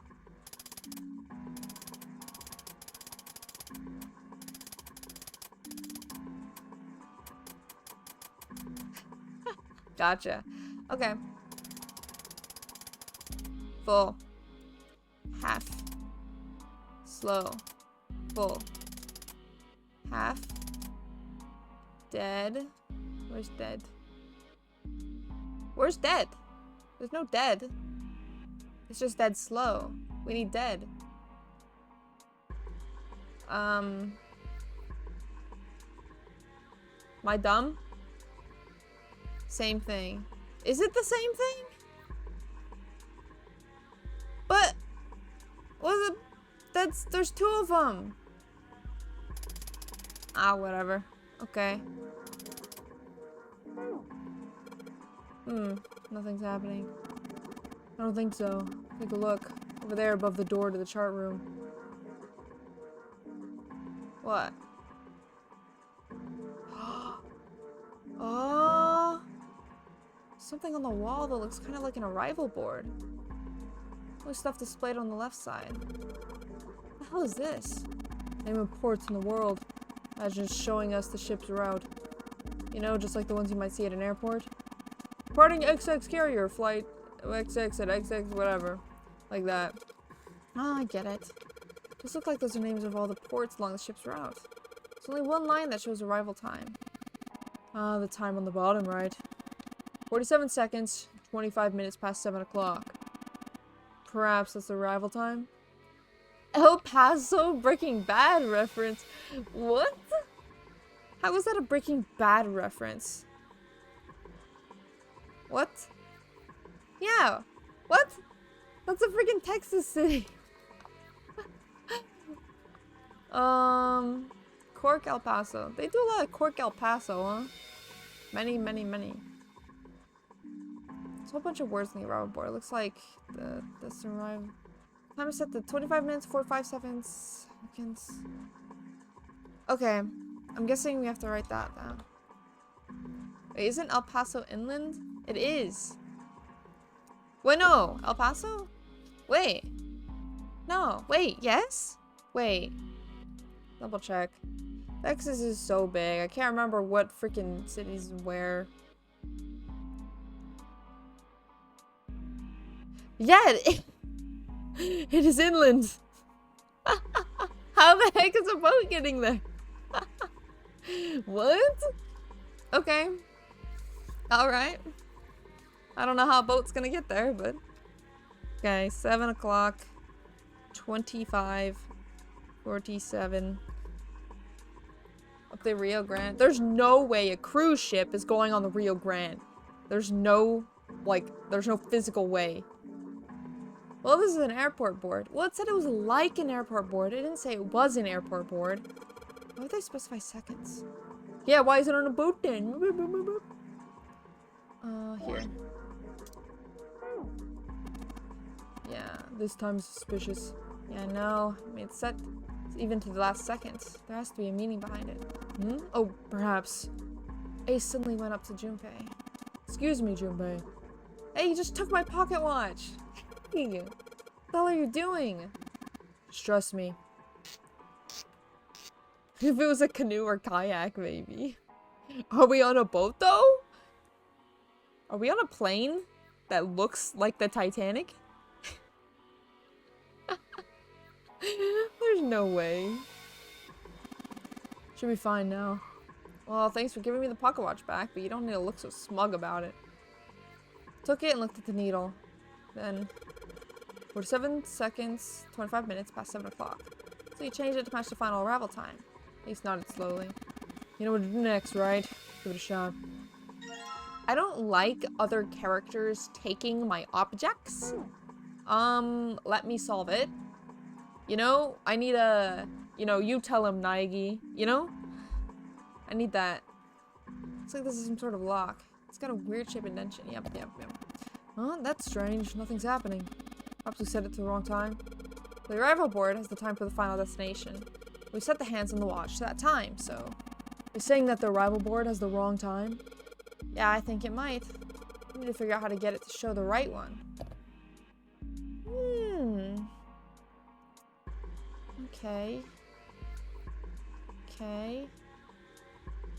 Imagine multiple planes constantly refilling a comically large plane mid-flight. That's a horrible thing. That's awful. Drink? Yeah. Give me a Fiesta Pug. Okay, that's alright. Yeah. Alright. You just text me. Just, okay. Yeah, that's fine. Close my door. You're a little bit close. Just like a little... Yeah, whatever. It's fine. It's fine. It's fine. It's fine. Thank you. What? He's going to get food. What do you mean cringe?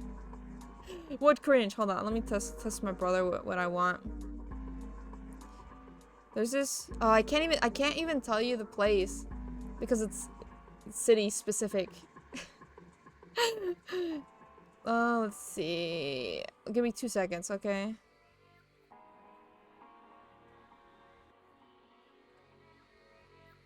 Okay. It's blood. Yeah, yeah, that's what it is. It's the local blood bank. That's what it is. Okay, now let's actually do this. Okay, gotta do it correct this time. Full. Half. Slow. Full. Half. Dead. Stop. Blood bank on deck, blood on deck, blood on the floor. Yeah, blood bank. Dude, I need a... It would be fun to do a parody of that. Right? That's actually a really good idea. Thank you. Huh? It's weird. Thought I put the right speed. What do you mean not really? It's funny. Because... Red bank. Haha. It's funny. You'll laugh when I make the video, okay? Did I mess up? I don't think so. The same thing happened earlier, remember? It's been a change to the arrival board. Yeah, you're right. Let's check it out. Okay. Ooh, El Paso's still there though. Should take a look. The display panel looks different. Yeah, you're right. Only the left half of it is on though. Last line, it says the estimated arrival time is at the final destination. It's 10 seconds past 3 o'clock. Oh, then you mean... Yep. See, good work, Junpei. You're a sharp one. You mashed up the hands on the watch like I did earlier, didn't you? Shut up, like it was hard. Now you said it's 10 seconds past 3 o'clock. Yep. And surely you know what need to happen next. Let's give it a shot, shall we? I hate Ace. Why is he treating me like this? This is so dumb. Looks like there's some sort of lock. Try putting this in here. There we go. Yes, it says open now. Good work. Seems you were successful. Well done, Junpei. Hey, Clover. Or hey, Clover. What? Look, we unlocked the door. Now we can get out of this room. Oh. Well, let's go then. Clover. Funny how Junpei earlier explicitly said there was only stuff on the left half when there was stuff on both. Guess the devs missed the line for a certain type of being wrong. No. What? They said no. Or unless you were talking about when the two boards were filled, because I don't remember him saying that there was only stuff on the left side. I feel like I would have noticed that. But at least we can get in this door now. I'm just, oh dude, don't, why? Oh, what? That's it? That's it? Oh. What? A hallway. I did not think that was it. That's odd. Alright. It's far too narrow to be called one. Found themselves in a small space outside of the wheelhouse. On their left was a wooden door. This seems to be the only route. Yeah, let's go. Jimmy pushed it open and stepped into the room beyond. I thought it would be longer than that. Wow. It's full of all manner of turn-of-the-century electronic equipment. Well, these machines are weird. I've never seen any of them before. Yeah. Huh? Wait, this one is... One smaller machine had a metal bar that ended in a circular handle. They seemed to recognize it. Ah, yes. A telegraph key. Ah. These were used to transmit Morse code a long time ago. Okay. He turned and slowly took in the room. This must be the communication office. Across the room from the door they'd enter through was another door. And that door? Metal plaque was nailed to it. It read, Captain's Captain's quarters. quarters. Huh. Uh-oh. Uh-oh. That's what it says. Then, do you think...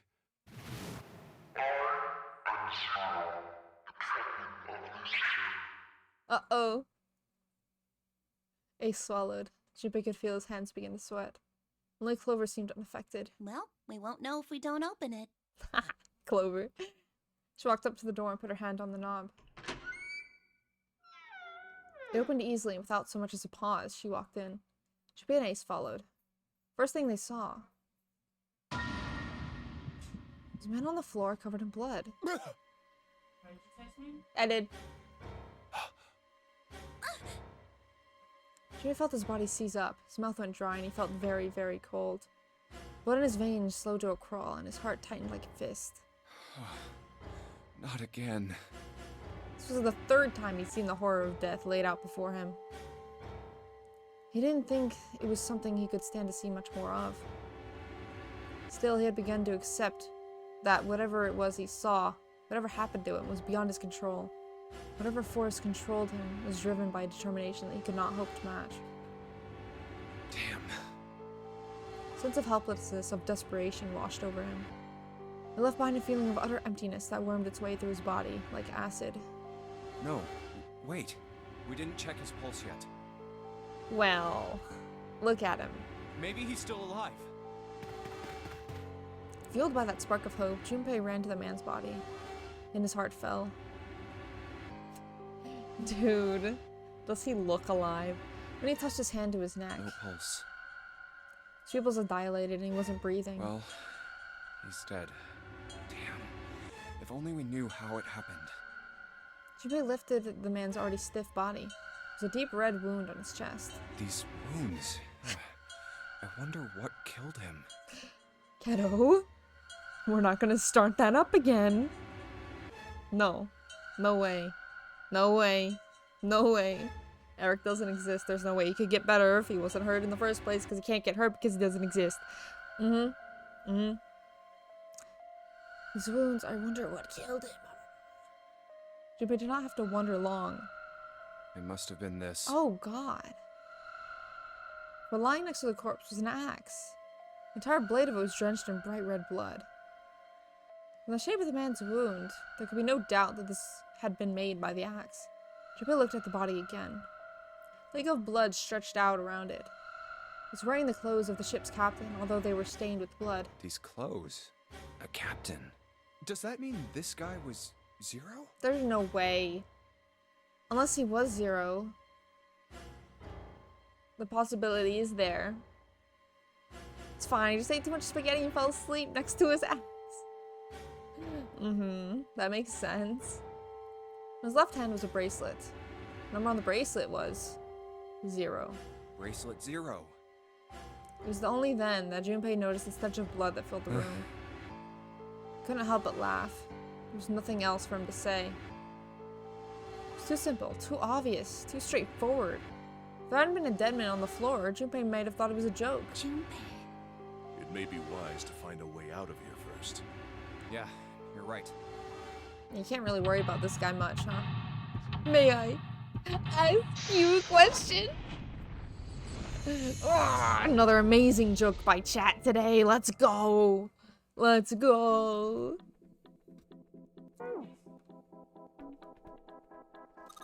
There's blood on the chair.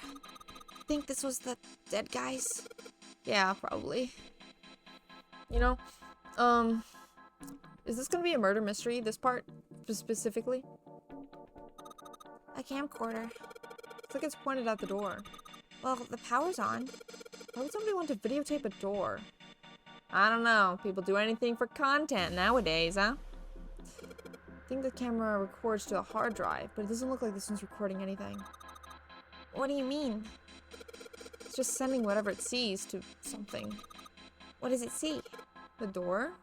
Or whatever's freaking through the door? Me vlogging, violently killing the captain with an axe. Right? And then there's this little rectangular hole. It's a keyhole of some sort. The right key, I should be able to unlock it. This will be for a later time. Music box! I love these things. It's one of those old music boxes. How about we wind it up? Why does it sound like that? Is it broken? Pins on the cylinder are shaped all weird. I don't think those are the pins. It looks like somebody put something else on top of it. We're gonna have to take it apart to figure out what's going on, don't you? Dude, we did... Dude, so many of these puzzles are similar to the Cube Escape ones. Or maybe Cube Escape was similar to this. More like, Music Man, take me by the hand to the promised land. Ha. A bed. There's nothing in it. Okay, cool. Yeah, we got that out of the way. Should do that for next stream. Yeah, I'll just film the door. That's the spookiest thing, though, isn't it? Let's see. Here. This one shows the central staircase. Wait, no, the murder. No, I don't think I can do that. There's a bunch of weird buttons on here. Always switch what you see on the screens. You know how to work this thing? Why don't we just press one of these? Like this one. Oh god. Well, I guess that does change the... What the hell is this? Huh. Jimmy started with grim humor for the second time since he'd come into the room. 4 screens along the bottom and a single letter on each, spelling out Z-E-R-O, huh? Oh. It's like he's making fun of us. Now, search for messages written on blood on the wall, but written upside down. I know, right? What do you think? He turned to Clover, who was standing next to him. Clover nodded. Nothing. It seemed like she cared little. She cared about little. Of course, Junpei could hardly blame her. Given the strain she was surely under, Junpei was somewhat surprised that she had responded at all. Still, he had to ask. Wait. He gestured toward the corpse. What about him? Do you think that's really Zero? No. Clover shook her head weakly. There's no way that's him. I know, right? Didn't I tell you already? Zero is one of us. Agreed. Yeah, right. Well, even if he wasn't one of us, there's no way that man could be Zero. Huh? Don't you get it? The letters that spell Zero on the TV screen, the captain's clothes he's got on, and of course, the bracelet with a 0 on it. Yeah, these are all placed here deliberately, aren't they? It's too obvious. Look, this is Zero right here. This dead body is Zero. Right? Junpei gets it. Isn't that kind of fishy? You know, I'll be honest, Junpei is a lot smarter than Naegi is. Like, I don't know, with stuff like this. You're right. Only an idiot wouldn't see through something like that. No, that's not the point. So I'm not trying to make fun of them for thinking a trick like this would work. I'm sure they didn't think it would work, which makes me wonder.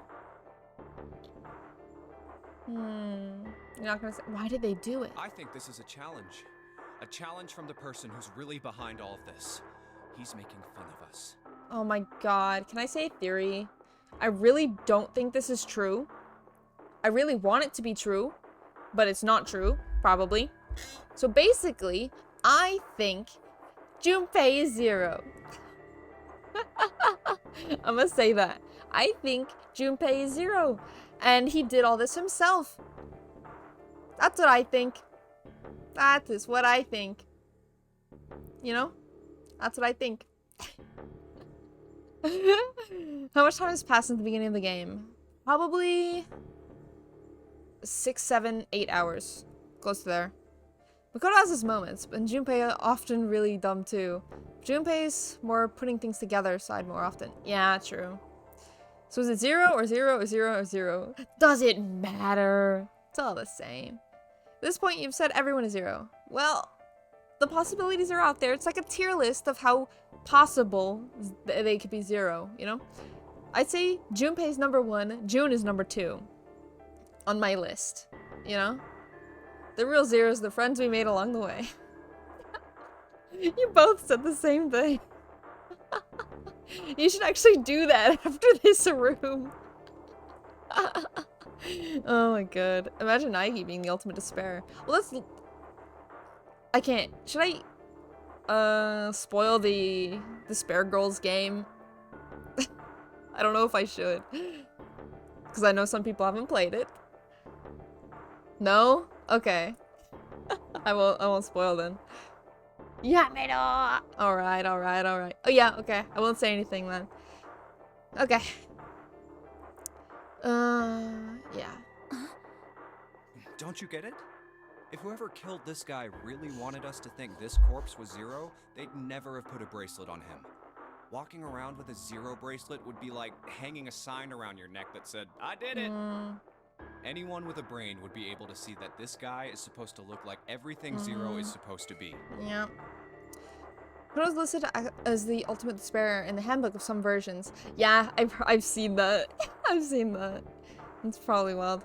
0 is definitely from Ohio. 100%. Or like the Ohio equivalent in Japan. I don't know. Just like we did. You know what'd be funny?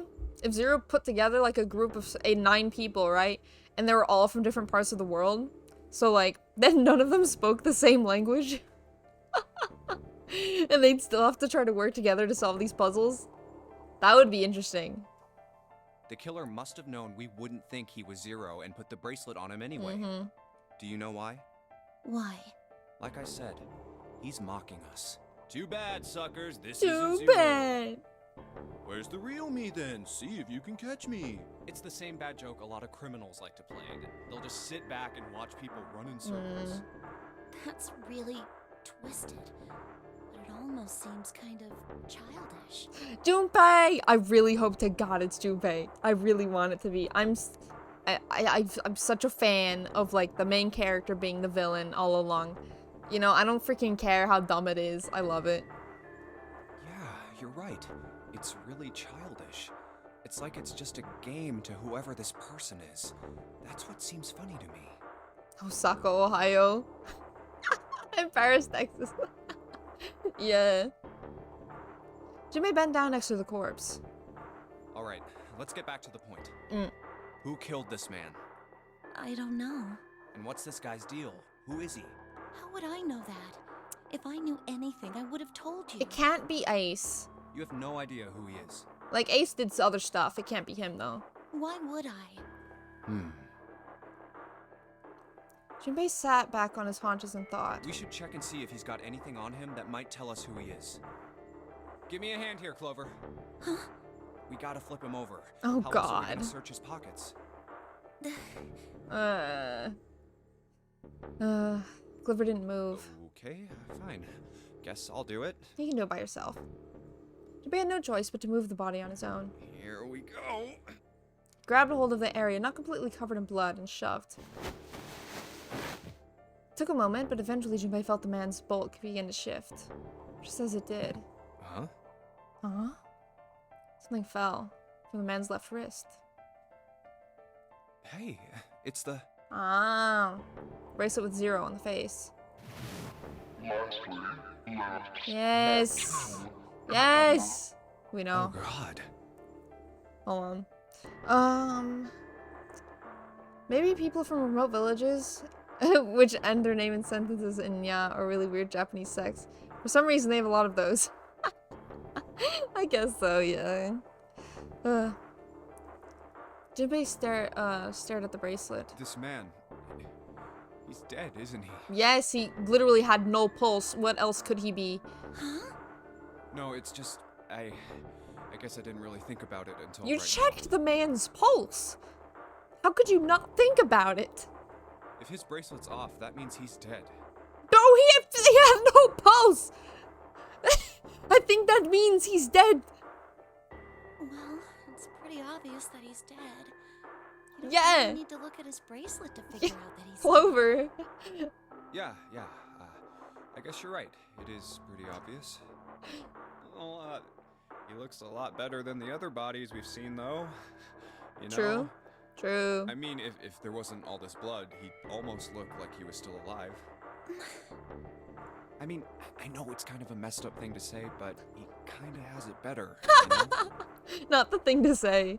Not the thing to say. Dying from a bomb going off inside of you, I mean, that's just... Some of Snake's bones went right through his skin. Bro. Bro, not the thing to say right in front of her. Jeez. I think the explosion must have thrown him against a wall or something. There was a broken bone just sticking out. Oh my of his left god, arm. Junpei, stop! Stop! And... Suddenly, Junpei realized what he was saying. How could he have been so cruel? He clapped his hands over his mouth. It was already too late. He turned to look at Clover. She was glaring at him furiously. What did you just say?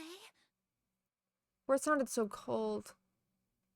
He knew an apology could hardly atone for what he'd done, but he tried anyway. Oh man, I am so sorry. I shouldn't have said that. I really don't know what I was thinking. I mean... No, that's not what I'm talking about. Oh, the What arm! did you say about his arm? The arm! Right. Arm? Yes, his left arm. You said it, didn't you? Well, yeah, I did, but... I mean, didn't you see it too? Of course not. I could barely look at him. There's no way I was gonna see the details. Yeah, true. Clover took a quick, deep breath. Are you sure it was his left arm? Junpei thought back. Yeah, I'm pretty sure it was. And he had a broken bone, right? What the hell are you getting at here? Just shut up and answer me! She shoved her face closer to his. He could see the fire in her eyes. Junpei winced and swallowed. Yeah, he did. It was pretty bad, too. The bone was sticking out of the arm. No sooner were the words out of his mouth than Clover's expression changed. Clover? Imagine how crushed Clover would be if Junpei thought back and realized he was thinking of the right arm. That would be so mean. What's wrong? Look, I'm sorry if I said anything. Suddenly, she was crying. Junpei wasn't sure what to do. Thank you. It was close to the last thing he had expected to hear. Huh? What are you... Junpei had no idea what had just happened. He didn't think he'd done anything worthy of thanks, and he couldn't understand why she would have chosen that moment to begin crying. So he simply stood there, confused. Thank you so much, Junpei. She thanked him again, then something even stranger happened. Aww. Wholesome. Clover threw herself into Junpei's surprised arms. Hey, what's going on with you? I'm sorry, it's just... I'm so happy! There's so little amount of CGs in this game, so I do appreciate all the CGs that do happen. You know? Am I supposed to talk back? Time to make Snake your brother-in-law.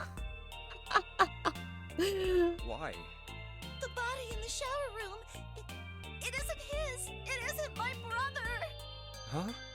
It's not Snake! Why on earth would you think that? Because his left arm is... She stopped herself. I'm sorry. I really shouldn't be talking about this. Junpei decided it would be prudent not to press her for any more information.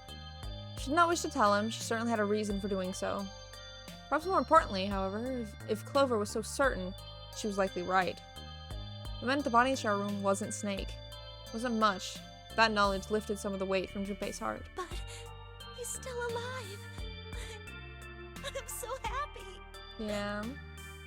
Tears shone in her eyes. These tears melted Junpei's heart. She cried. She had pushed herself up against his chest like a child.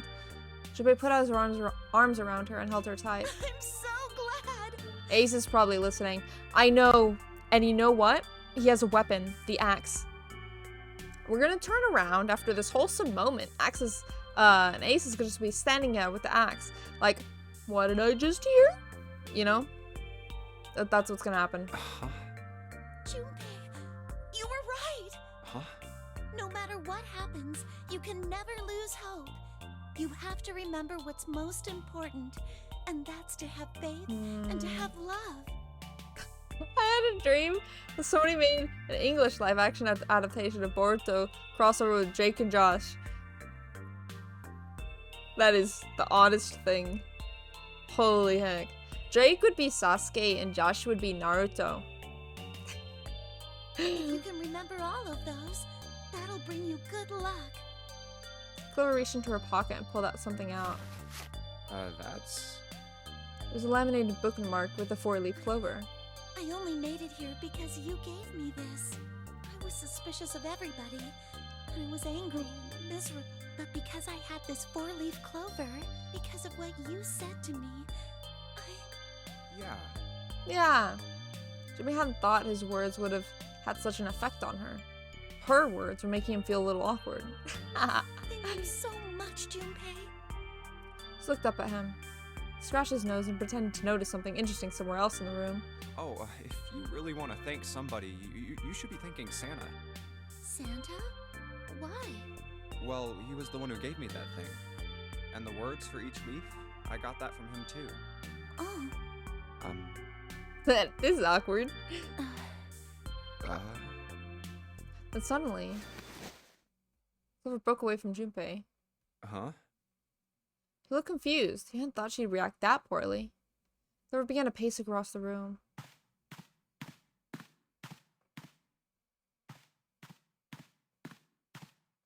Hmm. 6 steps to the left, 6 steps to the right. Another 6 to the left, and then she stopped. Did Santa really tell you those things? Mm-hmm. Eyes were serious, but not angry. Yeah, he did. Did I, say something wrong? Oh no, not at all. In fact, this could be really good news, I think. Fun little Digital Route 9 reference. Oh my god. Of course. Of course they'd do that. You think? Santa knew about the words and the clover. The only people who should know about that are the other subjects. Subjects? The other people who were in the experiment 9 years ago, with my brother and me. She was also in it, okay. But he's blind, and I was part of the Nevada test group. Nevada? So neither of us would be able to recognize the faces of the people who were on this boat. Ah. Okay. Whoa. Okay, time out. Jimmy held up his hands, took a deep breath, and let it out. Let's just calm down for a second. America! Okay? Start from the top. Don't start with the end and then jump to the middle. You gotta start with 1 and then move to 2 and 3 Oh, yes, and yes, 4 yes. and so on. If you don't tell me stuff in the right order, I'm never gonna be able to figure it out. Okay. Clover nodded. All right, let's start with this experiment. What happened on this boat 9 years ago? Do you know about morphogenetic fields? Oh god. Morphogenetic fields. Please don't explain it again. He did, and the realization sent chills down Junpei's spine. All right, how about this? Theory of the telepathic mechanism. I think Lotus mentioned something like that. Junpei recounted what Lotus had told him earlier. Clover nodded. Telepathy, huh? Well, that's not really it, but I suppose it's similar. So they were testing telepathy on this ship? Yeah, I guess so. So, what exactly did they have you guys do? The same thing that we're doing now. Exactly the same thing. What? The nonary game.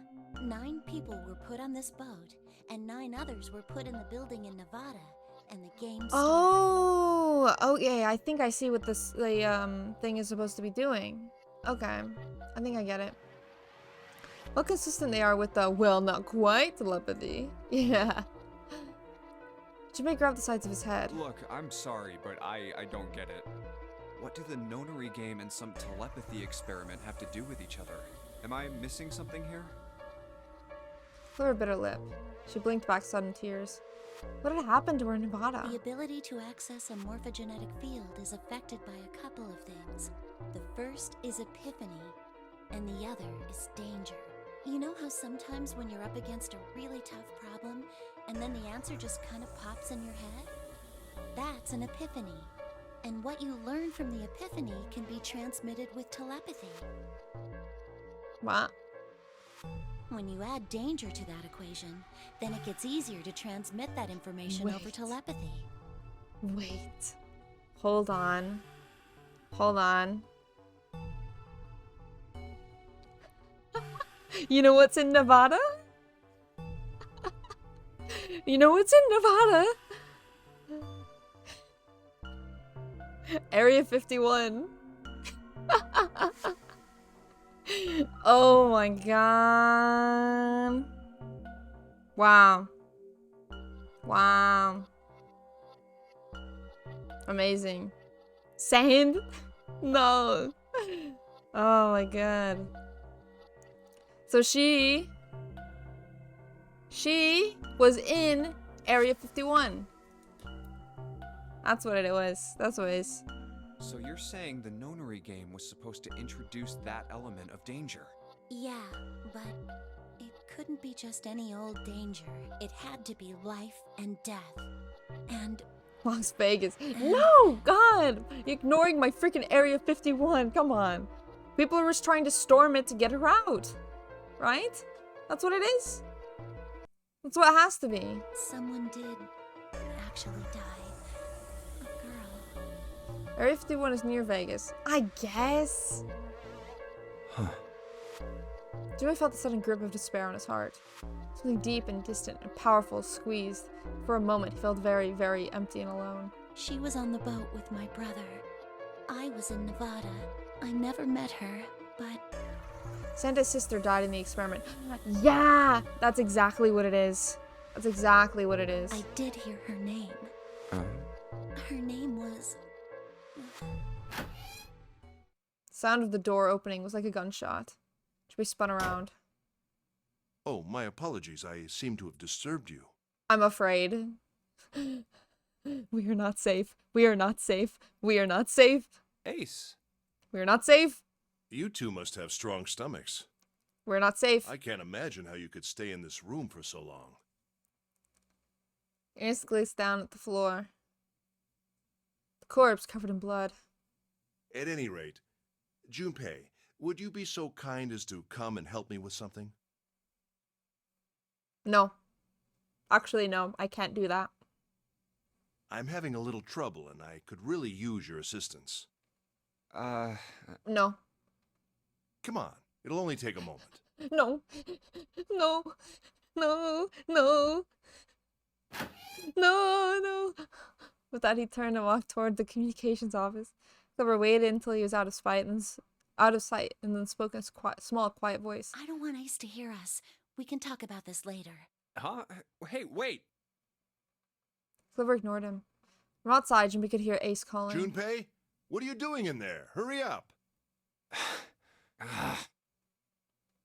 Grumbling to himself, Junpei stormed off toward the communications office.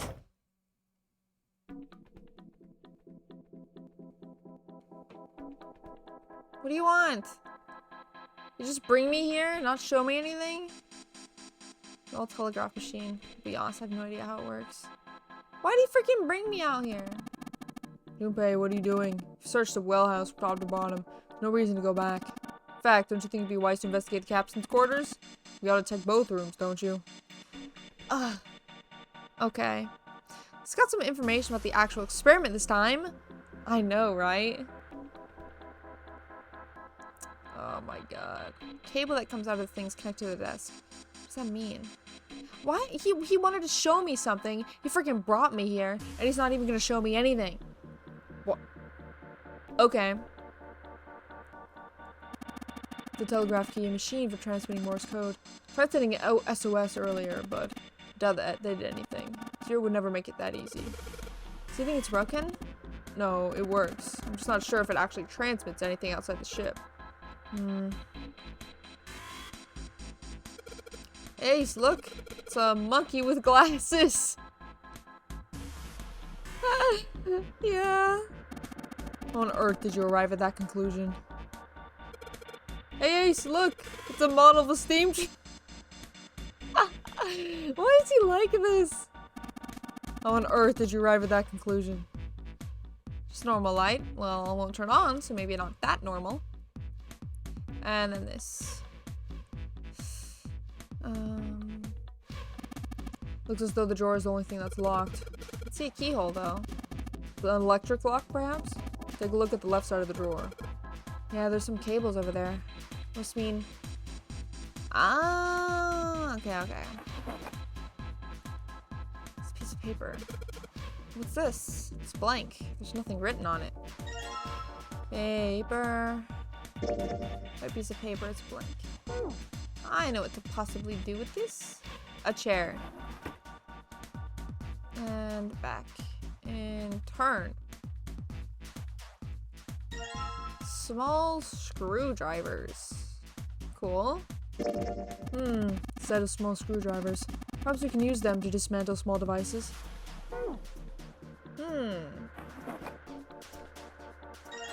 Ink. Cool. Bottle of ink. It's filled with ink. Yes! A bottle of ink is filled with ink! Thank you! Here. No? Dang. Nothing in the drawer anymore. No telegraph machine. Nothing suspicious here. No telegraph machine. I've no idea. Alright. Can I go back? Right. All this. Looks like batteries. There's a cable running from them to the monitor. Hey, Vampy, what color does ink turn if you urinate on it? What? Why would I know this information? Is this common knowledge? Pink? That's a lie. Are you telling... Are you telling me to test it? Pea ink. Oh! Yeah, I get it. Pea ink. That's a good one. I actually really liked that one. Good job. What's the deal with this? It's kind of code?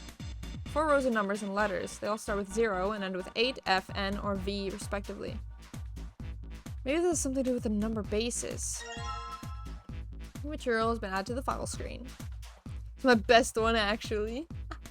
Back with Shimkin. Junpei dead? Nah, not yet. Not yet. But we have a lot more information now. Where is it? Digital roots, metal record, controls, flowchart. Where is it? About digital roots. Right. Yeah? Where is it? Numerical system. Yeah. No. No. No. Where's it? Right? It said it was in the file screen. It's a liar. It's a liar. Numerical system chart was it? Are you sure? I thought... Oh! Oh god, please no. Dude, I cannot do this freaking hexadecimal garbage. I can't. I cannot. What? Okay.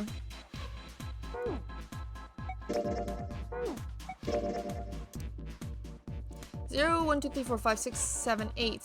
0, 1, 2, 3, 4, 5, 6, 7, 8. 9. A, B, C, D, E, F. What? Okay. 10 is base 10. 10 and base 10. Then has A and hexadecimal. Oh! Oh, wait. This goes much farther than hexadecimal. No, I get it. It's 1, 2, 3, 4, 5, 6, 7, 8, 9, 10, 11, 12, 13, 14, 15. And then it goes more and more. I get it. I get it. Those switches on the screen. Let's see what happens when I flip one of these switches. Nothing. Looks like it doesn't work anymore. Isn't that the door on the screen? The one right behind us? You're right. So whatever that camera sees is sent to the screen in real time. I wonder if that means something, you know?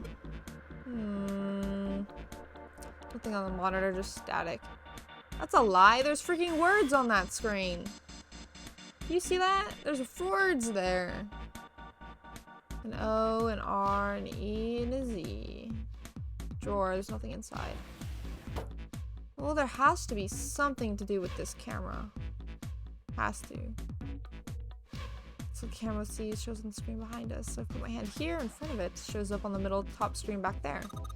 You've got a short lifeline, Junpei. Hey, mind your own business. There's a plaque on the door, but it doesn't say anything. How many letters is this? No dice. Doesn't matter what I push on here, it's not working. I don't think the power's on. Oh, so we need a key for the power. Gotcha, gotcha, gotcha. Did I check? Yeah, I did. Okay. Missed a lot of streams. Is the childhood friend alive? June? Yeah, she's fine. She's fine. For now. Look, a hook. That wasn't a joke. I know, man. Why are these two so awkward together? My god. Clock mounted on the wall. Hands aren't moving. A little surprised that the time is wrong then, I suppose. And there's nothing on the back. A light. Looks like a pretty flower. No one important, at least. An early telecommunications device. Most likely used to transmit a radio signal of some sort. Experimented with it earlier, but to no avail. Imagine it's broken. Okay. Pref headphones on the desk.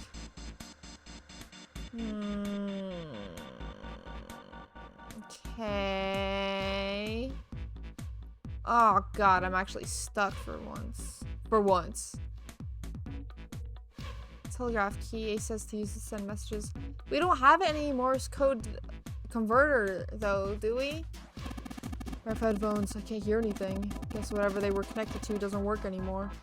We have no power whatsoever. Well, it kind of looks like somebody's been watching too much TV. To be honest, I have no goddamn idea what this thing actually is. It's probably some kind of radio transmitter. Yeah. Okay. Can we take the batteries out of the clock? Hands aren't moving. Can we go back to the captain's quarters? Where? No! I'm so lost. This one goes into this one. Where's the captain's quarters? No? What? Take a nap. A bed. Nothing suspicious. We cannot nap. Small table. It's a lamp, but it doesn't turn on. I don't think there's anything special about it. Dude, then why are we right here? Okay, hold on. Let's observe. The room, this room you're in with Clover is where Cap is napping. Oh, okay. Right. We have small screwdrivers, music box, ink, paper. Oh, yes! Yes! East, you're so smart. Oh my god. Alright, the screwdriver ought to make short work of this music box. Cylinder. Where we put this?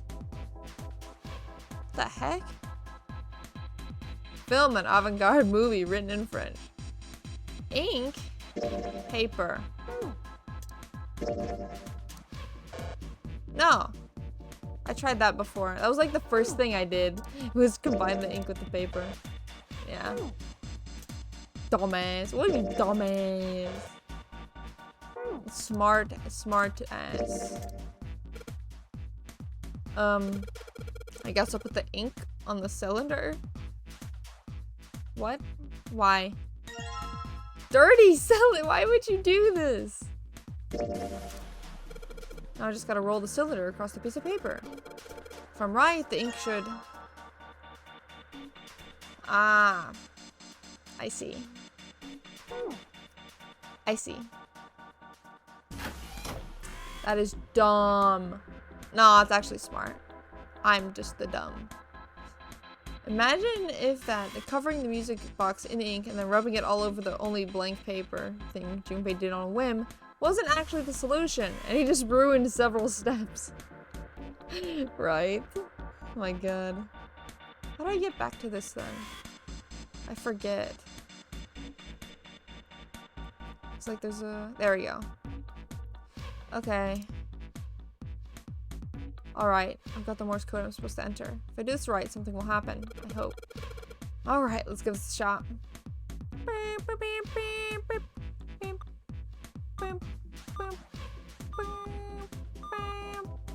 Bum, bum, bum, bum, bum, bum, bum, bum, bum, bam, bam, bam, bum, bum. It's the last one, and yes! Excellent work, Junpei. Good job. You have figured it out. I'm gonna lock the drawer. Why is Ace being like this? Everything he does is suspicious. The heck? Red file in the drawer. Should we reach down and picked it up? It looks like there's something on the cover. ALLICE. Oh. All ice. Alice. Does this mean? Yep. Should we couldn't hold back. He had to know what was in that file. Oh god. Each page was covered with strange characters. It's like tiny drawings of birds, snakes, insects, horrid animals, wings, and even kneeling humans. There were many pages in the file, and each was full of these strange symbols. What the hell is this? He didn't realize he'd spoken out loud until Ace looked over at him. They are hieroglyphs, a form of writing used in ancient Egypt. Ancient Egypt? That's right. Can you read them? Of course. I can't. What would make you think I could? Of course I can't. What the hell? Should we flip through a few more pages? It wasn't just one or two pages that were covered in strange symbols. Every single page was covered in them. With all the random knowledge people have on this boat, it's honestly more surprising Ace can't read hieroglyphs. I know, that's what I was thinking. Like, if he could, I wouldn't be surprised. Whoa, the whole thing's like that. Trying to read them was pointless. Junpei wasn't going to waste any more time with them. He made to close the file. Something fell out. Huh? What's this? Bent down and picked it up. Oh, a key card. Yay! There's a symbol on it that reminded Junpei of the symbols for Saturn and Mercury keycards.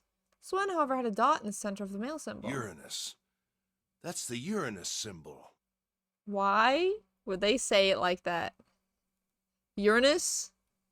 Uranus. It's not Uranus.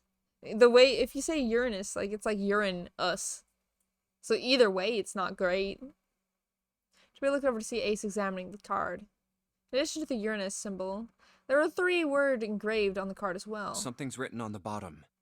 Bottom deck library. This must be the key to the library, then. So it would seem. Bottom deck library. The Greek knew what they were doing. Oh my gosh. Oh. Jupiter remembered something he'd heard from Seven when they'd been in the chemical closet. Seven said something like, Mm-hmm. Alice sleeps in a small chamber past the forest of knowledge beneath the navel of the gigantic. Mm-hmm. could beneath the navel mean the bottom deck? Mm-hmm. And the forest of knowledge is the library? Uh-huh. Then could Alice be in a room somewhere beyond the library? Wish I had a bottom on my deck, if you know what I mean. Hilarious. Another joke to add to the chat pile, huh? What's wrong? Something on your mind? Junpei blinked. Only then did he notice Ace looking at him. Curiosity and concern ran across his face in equal parts. Yeah. I just remembered something. Is that so? What about? Well, don't laugh, okay? There's no reason for Junpei to hide his thoughts. He began to explain his theory to Ace. Then he stopped. It wouldn't make any sense if Ace didn't know who Alice was supposed to be. So he told Ace everything June had told him. Blah, blah, blah, blah. The Egyptian Blah, blah, blah, blah. priestess and Ice 9. Interesting. And the woman who wouldn't melt, who was recovered from the Titanic disaster, they called her All Ice, which eventually turned into Alice. You know, they probably chose these 9 people on purpose because they knew this information, right? Because, like, it would suck if they chose 9 people and they didn't know anything about any of this. And she was purchased by an English millionaire who called himself Lord Gordain. According to Seven, this ship is where he hid Alice. And you think that he hid her in a small room beyond the library on the bottom deck? Well, we know they weren't picked at random. True, true. Oh my gosh. Imagine if everything June had told him meant everything June had told him. Just like random stuff she had for lunch. That is so dumb. I could imagine them doing that though. Yeah. Well, My I mean, God. it is just a theory. It's just a theory. A Titanic theory.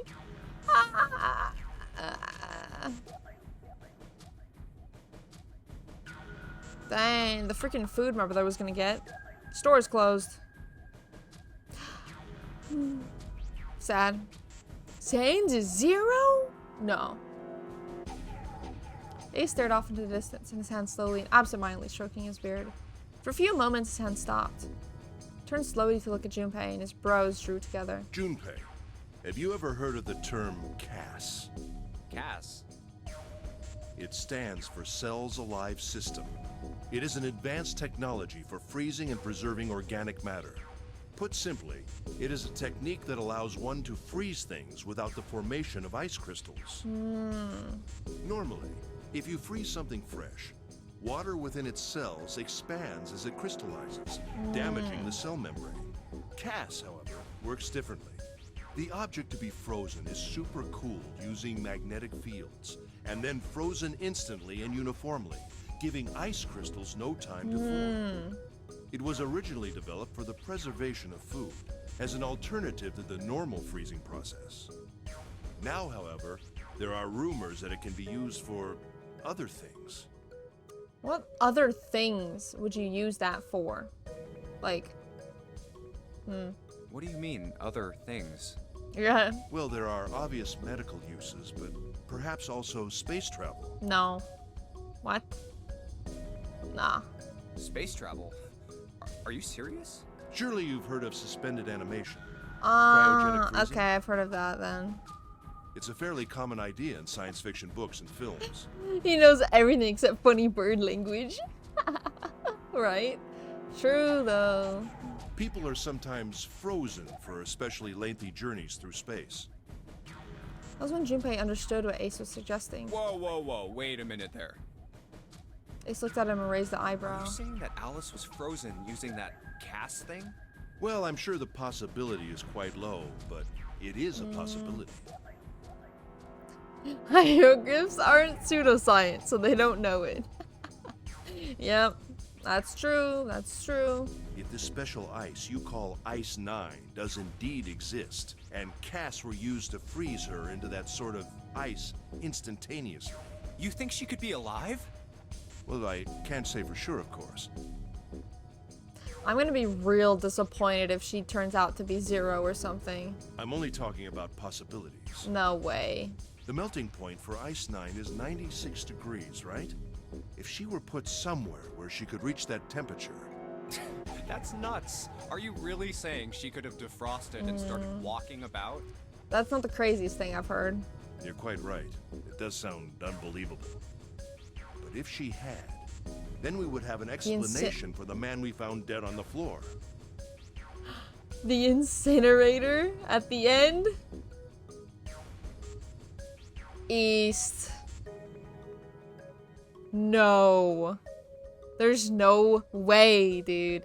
There's no way, okay? No hecking way.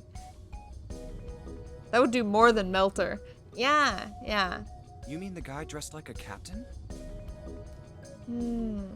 Yes. He was dead when we found him. Clearly, he was murdered. She knows mummy magic. But if he was murdered, then by whom? She killed It him. couldn't have been one of us. That would be impossible. Why would she wake up and then just start killing people? In order to enter the captain's quarters, one must first open door 1. That door that requires the Earth key prevented us from accessing door 1. Who was it that opened that door? Santa and Lotus.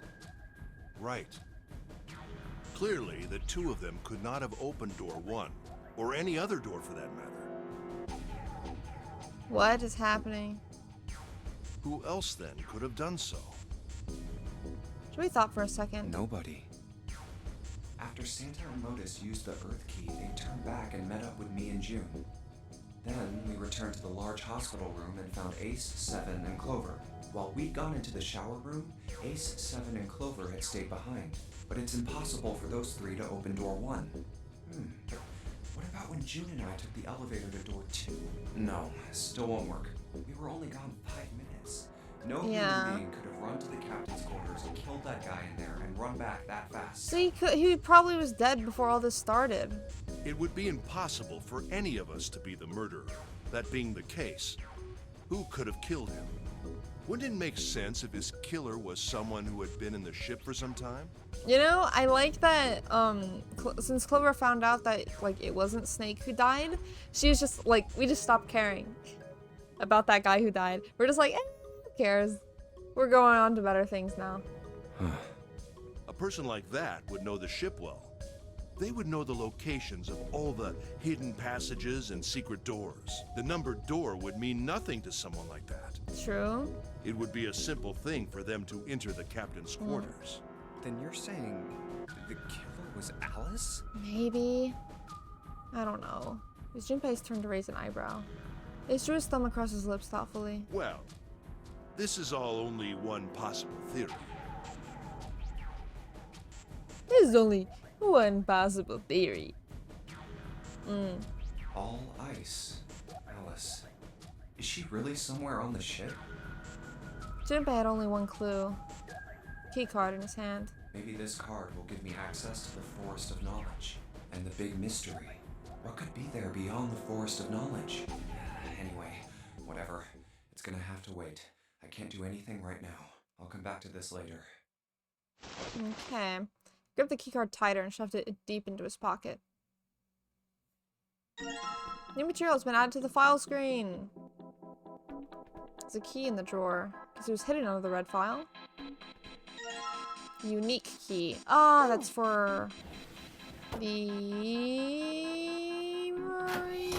camcorder. This thing.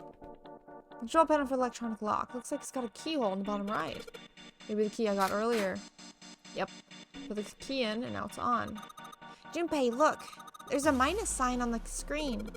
There's 8 of them. Probably means we've got to put in 8 digits. You think you can figure it out?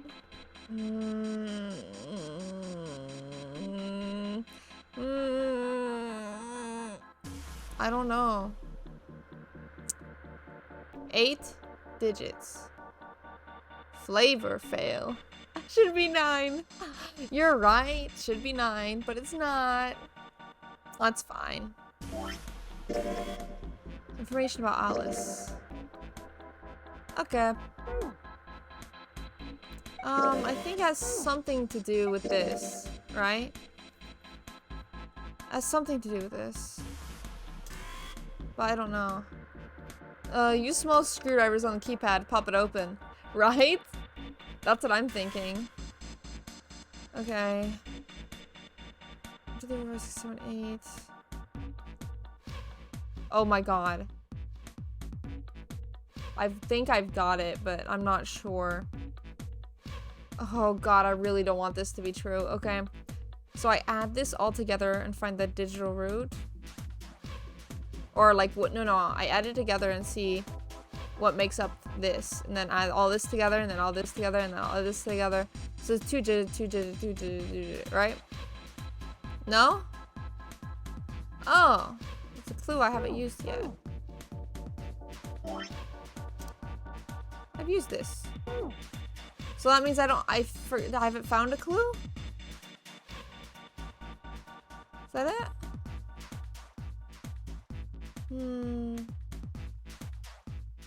0. You found it, but not used it.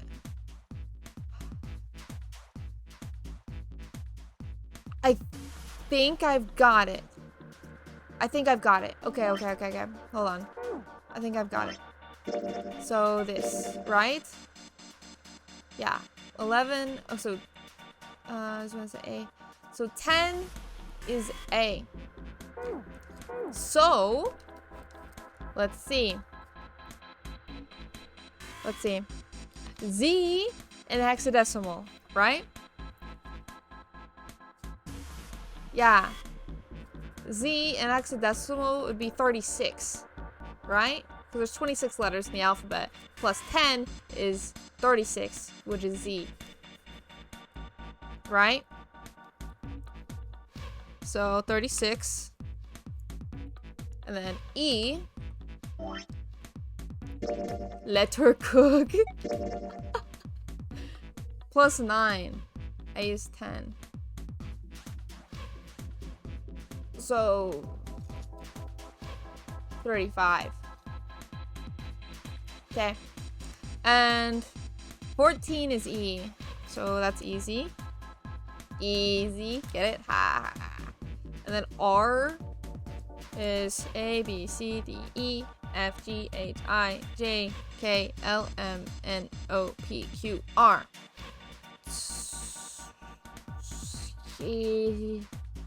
17. 18. Is it 18 or 17? 1, 2, 3, 4, 5, 6, 7. 18. Okay. 18 plus 9. 27. Yep. And then O. A, B, C, D, E, F, G, H, I, J, K, L, M, N, O. 15 plus 9. 14. What? 24. Okay. Let's go. Okay. 30. Yeah. Why wouldn't it let me? 8 dashes on the screen. I guess you put in 8 numbers. 8 digits, huh? When the 8 digit number, press E to enter. Mess up, press C. Okay. Take it easy, baby. I got it. That was easy. 35, 14, 27, 24. I did it right on the first try. Let's go. Oh my god. Let's go. Yes, it worked. Good job, Junpei. Excellent. You seem to have unlocked it. Good work, Junpei. Alright, let's go.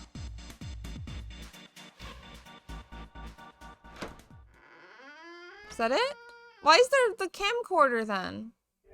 If that's the end of the room, what's the camcorder for?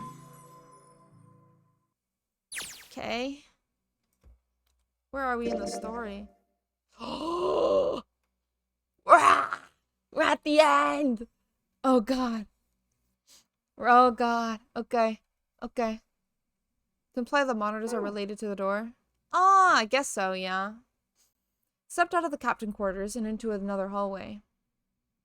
Hallway stretched out in front of Junpei for a bit before turning left, like a great backward L. All right, let's go. Junpei rounded the corner and took off down the straightway. He ran and ran and ran. At the end of the hallway was a door. That's the next door. Made straight for it. Wait, a piece of paper. He was nearly halfway to it when he noticed a piece of paper in the middle of the floor. Junpei skittled to a halt. This is... Skidded, not skittled. Skidded. He dropped down to his hands and knees and quickly tore the paper off the floor. Map of the ship's interior for A-Deck. Okay. What's wrong? Ace, slightly slower by virtue of his advanced age, had finally caught up to Junpei. I found a map for this floor. Showed Ace what he snatched from the wall. Looked at it long enough to determine what it was, and nodded. I see. With that, he began running again, past Junpei. Well, that was anticlimactic. I should keep this, though. Junpei shoved the map into his pocket, and he got up to follow Ace. Something stopped him. Hey, where's Clover? Turned around. Clover was nowhere to be seen. Damn it, what the hell is she up to? Right? Didn't this happen before, too, where she just disappeared? Junpei muttered angrily under his breath and took off, back the way he'd come. He stomped around the corner, he saw her. She was standing in front of the door to the captain's quarters, her hand on the doorknob. Clover! Huh? As Junpei watched, she closed it, gently and quietly. What the hell are you doing? Nothing. She got the thing that was the key to the safe, it opened the safe, and then she died. What do you mean, nothing? That's what happened. Clover had unconsciously put her hands over the pockets of her jacket, as if trying to hide something. What the hell is that? What? You've got something in your pocket. What? Oh, this? It's probably the watch as This well, is- isn't it? Yeah, they took the zero bracelet. A note. A note? Yeah, I found it in the pocket of the guy with the captain's clothes. It said something about the darkness of the sinister hand or something. What the hell? Let me see it. No, not right. But Junpei wasn't going to get to see it. From the other end of the hallway, he heard Ace's voice. What do you have? Running down the hallway. Hey, Junpei, Clover! What are you two doing? Hurry up! Okay, he doesn't know. It's okay. He's getting mad. Clover shrugged. I'll show it to you later, all right? Come on, we gotta hurry. Before Junpei could protest, she was gone. Around the corner and off down the long stem of the L. A note? A note. Junpei was curious. There was something else that bothered him. From the look of that pocket, it doesn't particularly look like just a note. Oh, Jeez, women are what evil. Are you thinking? For crying out loud. Junpei did his best to convince himself that it would make sense later and ran off after Clover.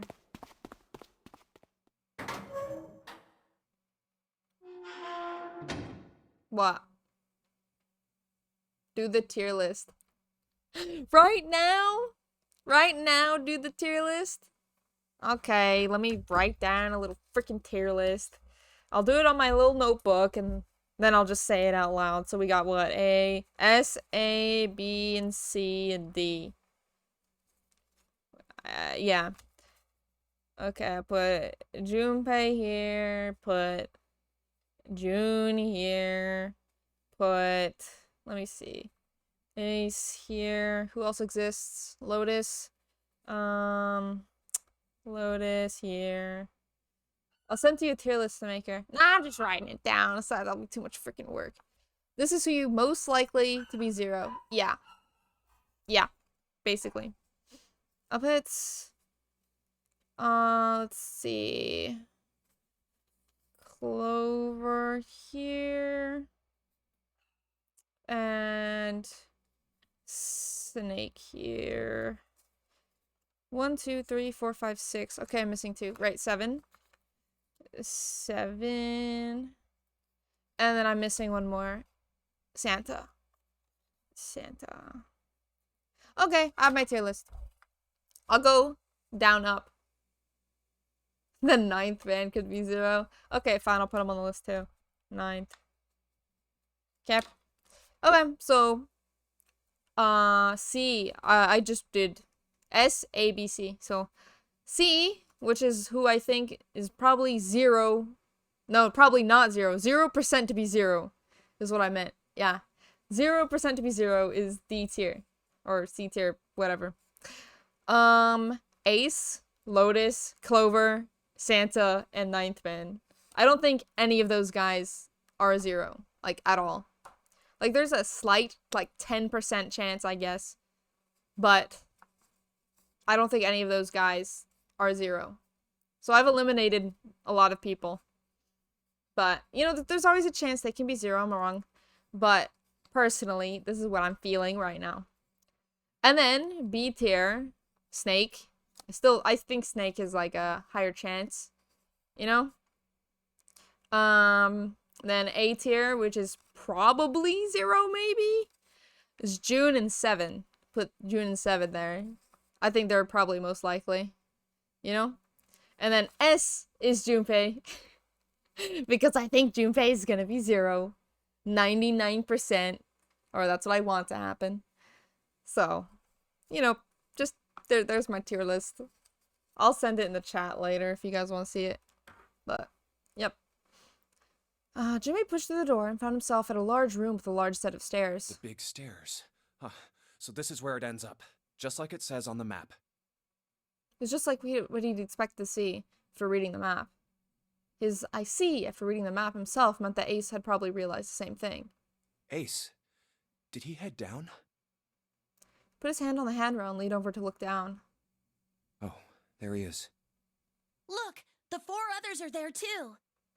And not just Ace. Santa, June, 7, and Lotus as well. Really? Let's join them. Yay! Jimmy and Clover glanced at each other and hurried down the stairs.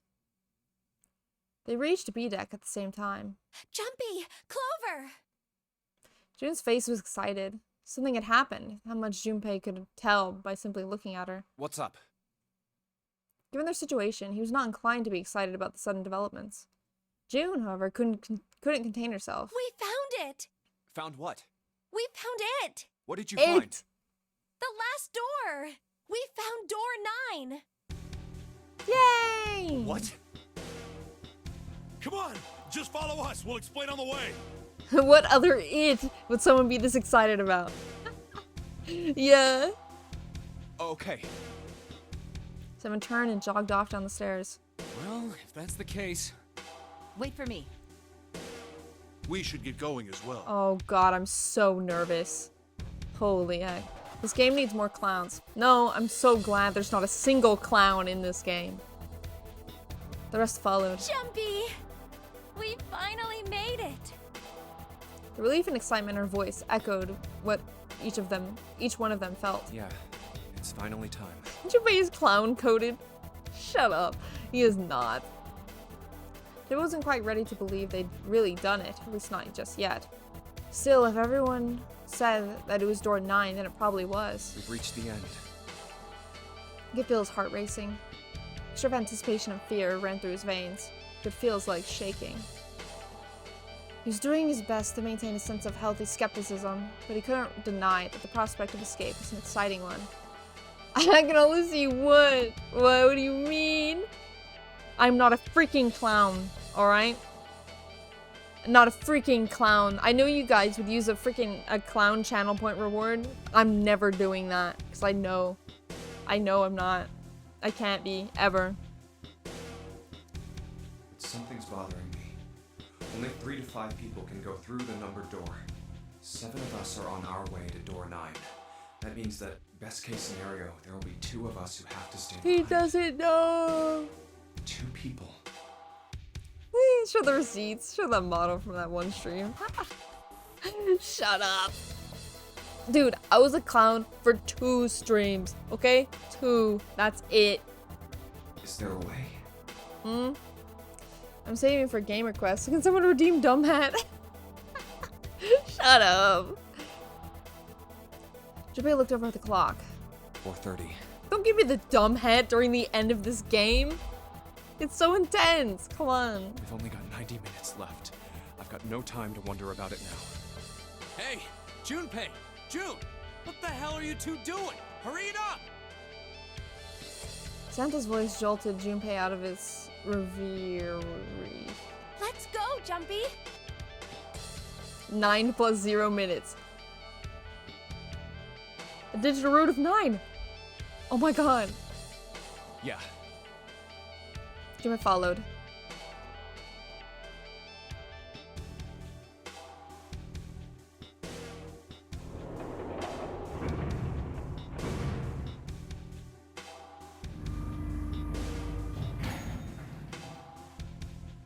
As a group, they piled onto the elevator and rode impatiently down to E deck. Looked familiar. There was a metal grate between the two elevators. Someone grabbed hold of it and began to talk. I know I told you I'd explain it earlier, but honestly, there ain't much to explain. After we split off from you guys, the four of us got into the elevator on the left, and that took us to the other side of the grate. After that, we headed down another hallway. It took us toward the bow, and eventually to the number 6 that you two found earlier. We opened it and kept going.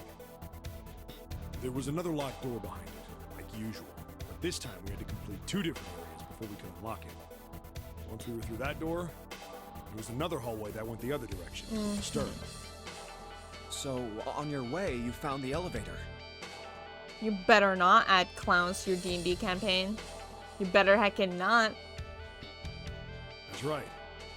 So, in other words, you kinda did a lap, huh? You came from that side to this side. Yeah.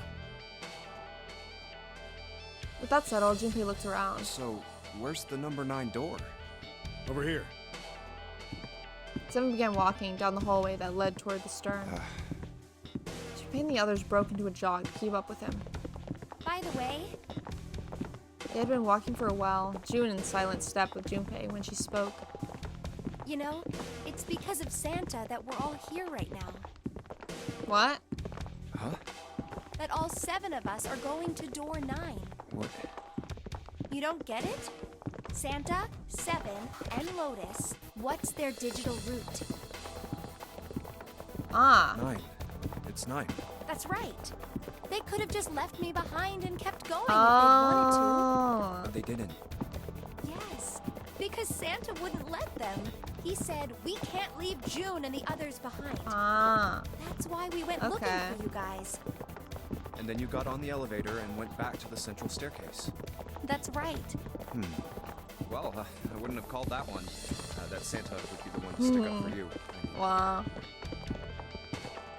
Junpei felt his eyebrows knit as he considered that. Oh, don't get me wrong. Perhaps June has sensed Junpei's concern. I don't mean that 7 and Lotus said they wanted to leave me behind. We were just talking about it, and Santa objected to it first. Okay. Is that so? Junpei was about to respond when Seven suddenly stopped. We're here. In front of them stood a door. So, is this... Yeah. Junpei couldn't see Seven's face, but he could see him nod. There's no other place for us to go. Nope. Just look around. There's a big old iron wall at the end of the hallway. The other hallways on the left and right are blocked by metal grates. I see. Looked as though Seven was right. The door in front of them was their only choice. All right, let's get moving. Yeah, what about the library? I don't know. That's gonna come up sometime, but... Pulled open the door and walked in. Junpei took a deep breath and followed. Yep, here we are. Appeared they'd been telling the truth. No way. First thing Junpei saw as he entered the room was the number 9. Like all the others, it was a rough thing made of red paint. The door it decorated sat on the back wall of a rectangular room. Junpei ran up to it. The 9 door. It was a large double door with powerful styling. Something about it was almost majestic and made the red paint look especially garnished. We're finally here. Oh no, it didn't work. What? Well, there's Naoto. She's up there. But I guess it didn't work. Ah, I need to go and freaking fix the things. Is she stuck? Bro, she's stuck.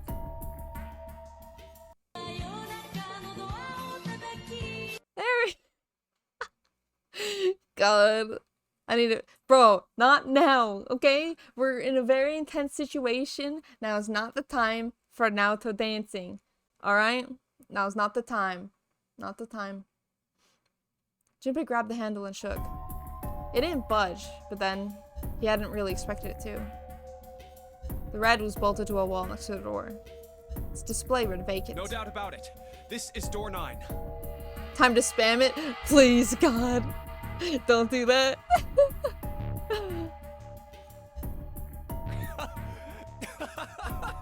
I love Junpei's laugh. He's so cute. Oh, finally! This is the last. Junpei felt a flood of emotion wash over him. Felt the chill down his back, and his chest tightened even as the blood began to boil. There was a moment of complete silence. Junpei, look behind you. He turned around. Behind? What?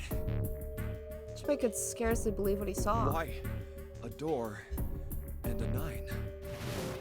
There's Sounds another like one. evil, like an evil laugh. No, that was not an evil laugh. Hey, what the hell? What the hell is going on here? His words came slow and his brain struggled to understand what he had seen. Shaky legs, he made his way toward to the second 9. There was a small door set parallel to the door they'd come through, but not in the other corner of the room. 9.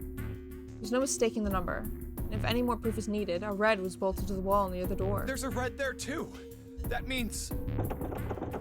And of course it won't open. He grabbed the handle and shook the door, not because he expected it to open, but because he had to make sure it was real. But why? Why the hell are there 2 doors? It was Ace who spoke first. Do you think perhaps one is the right door and the other is the wrong door? No. Liz was skeptical. I don't know about that. It seems unlikely. What makes you say so? Well, think about all the rooms we've been through so far. Exactly. They're full of puzzles, but there are always hints about how to solve them. I bet it was Leon. Shut up. I'm pretty sure there aren't any rooms where we just had to go with our best guess and leave it to instinct to solve the puzzle. Do you really think that at the very end of the game, Zero's going to suddenly throw in something that depends entirely on luck? Then you're saying there's some sort of hint in this room. Lotus is the one saying there's always a hint. You never had to go with your best guess. This is the timeline when Junpei doesn't go with Lotus to the lab and gets distracted when he's supposed to look for the password hint. Does that imply that there's a hint in universe that Santa June or Lotus find, but Junpei doesn't? I don't know. I don't know. I don't know. No, I don't think there's a hint anywhere in here. I searched it very well when I was in here before. Yeah, they can't find the hint. I didn't find anything that might have been a hint, though. Well then, that means... Yeah, both of these are the right door. I mean, if you think about it, Zero never actually said there was only one door with a 9 on it. Exactly. They searched the room. How come they didn't get Snake Eye? Yeah, true, It is true. hidden, but an exit can be found. Seek a way out. Seek a door that carries a 9. Junpei began to mutter to himself. So if there are 2 number 9 doors, if we split it up right, That's not gonna work. Junpei blinked and looked up at Clover. She held out her You've got a hand. notebook and a pen, right? Can I borrow them? yeah, here. Slightly confused, he pulled them out and handed them to her. God, she's really good at quick math. Look at this. Clover opened the notebook to a blank page, set it down on the desk. Everyone else gathered around her and watched as she wrote down a series of numbers. You get it? The numbers on the top are all the combinations with digital roots of 9. The numbers on the bottom are the people who don't fit. There's only 8 possibilities if we split up into 2 groups of 3 or 4 people. So... If 3 people go through the door, then 4 are left behind. If 4 go through, then 3 are left behind, right? yeah. Clover nodded, almost if she were pleased with herself for solving a difficult math problem. No way.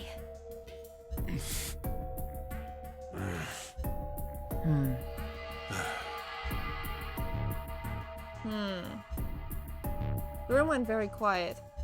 Sounds lay across everyone like a thick, heavy blanket. No one spoke. Faces were blank. Come to think of it,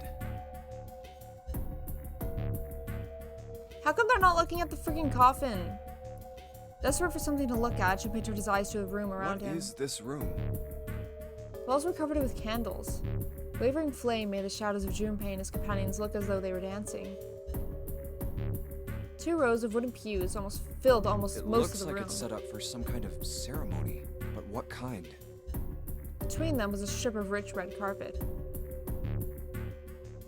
The carpet ran straight through the room, ending at the door that pointed to the stern of the boat. The other end of the carpet. Is that an altar? There was a recessed space set into the wall between the 2 other doors. Sitting on the raised section of the altar was a coffin. A coffin. A coffin. A coffin? A coffin! No, it couldn't possibly be. But if it wasn't, then whose body occupied it?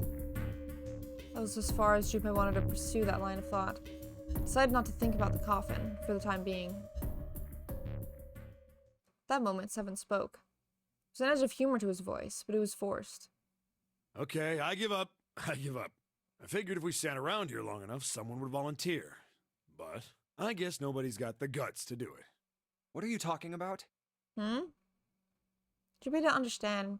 He wasn't the only one. What? You guys didn't figure it out yet? Wh- Fine. Let What? me enlighten you. Clover was mostly right with her little explanation earlier, but she missed something. She wasn't really wrong. She just... screw it! Let me just write it out. Seven snatched a notebook and began to write it in. Everyone else clustered around him, desperate for a look. If you're trying to leave with a group of 3 and a group of 4 and get everybody out, Clover's right. But there's another way. Only one combination, though. If you split us up into groups of 3, 3, and 1, you can make this combination. Wait, No. this means... Dude, Don't it's get me snakes wrong in the here. I'm not trying to coffin! copy Ace or anything like that. Even if he hadn't been the hero back in the big hospital room, I'd still be saying the same thing. The same thing? Are you saying? Yeah, I am. I'll stay behind. Why are you acting so heroic all of a sudden? Whoa. Are you some kind of idiot? Rose was the first to speak. That in itself was a little strange. She reacted much differently when Ace had volunteered. No, I am completely against this. I'll be goddamned if I'm gonna have to owe you for getting out of here. Yeah. My god. The rest of them began to speak all at once. It's pretty cute. She's the first one to object when Seven tries to sacrifice himself. Yeah, exactly. I'm against it too. I didn't want to leave Ace behind, and I don't want to leave you either. I don't like that idea. There's gotta be other options. Everyone loves Seven. I disagree as well.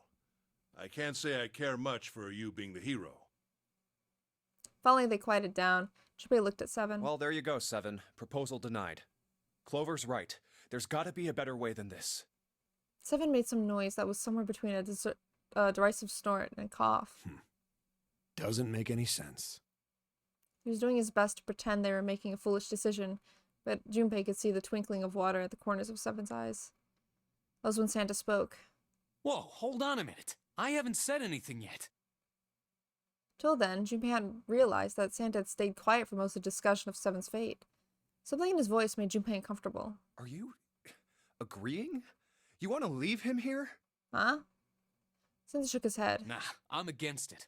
I don't want to leave Seven here alone. Then I don't see how it matters. I said alone. Ah.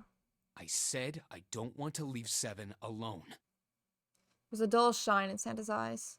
They were cold and hard. Junpei felt himself shiver. What the hell are you... What? You don't get it? I can't leave just one person. I need 2 more. 3 people, including Seven. I'll be leaving behind 3 people. That's my proposal. No. Those are my orders. Orders? Huh? What do you mean, orders?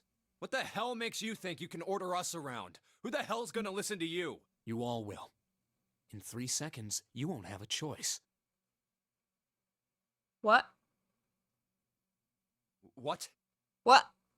3, What? 2, What? 1. What? Santa was so fast, Junpei could barely see him. When he moved, it was almost like watching a dance. His feet moving like lightning. Spun. Come on! What? Oh my god. He had to.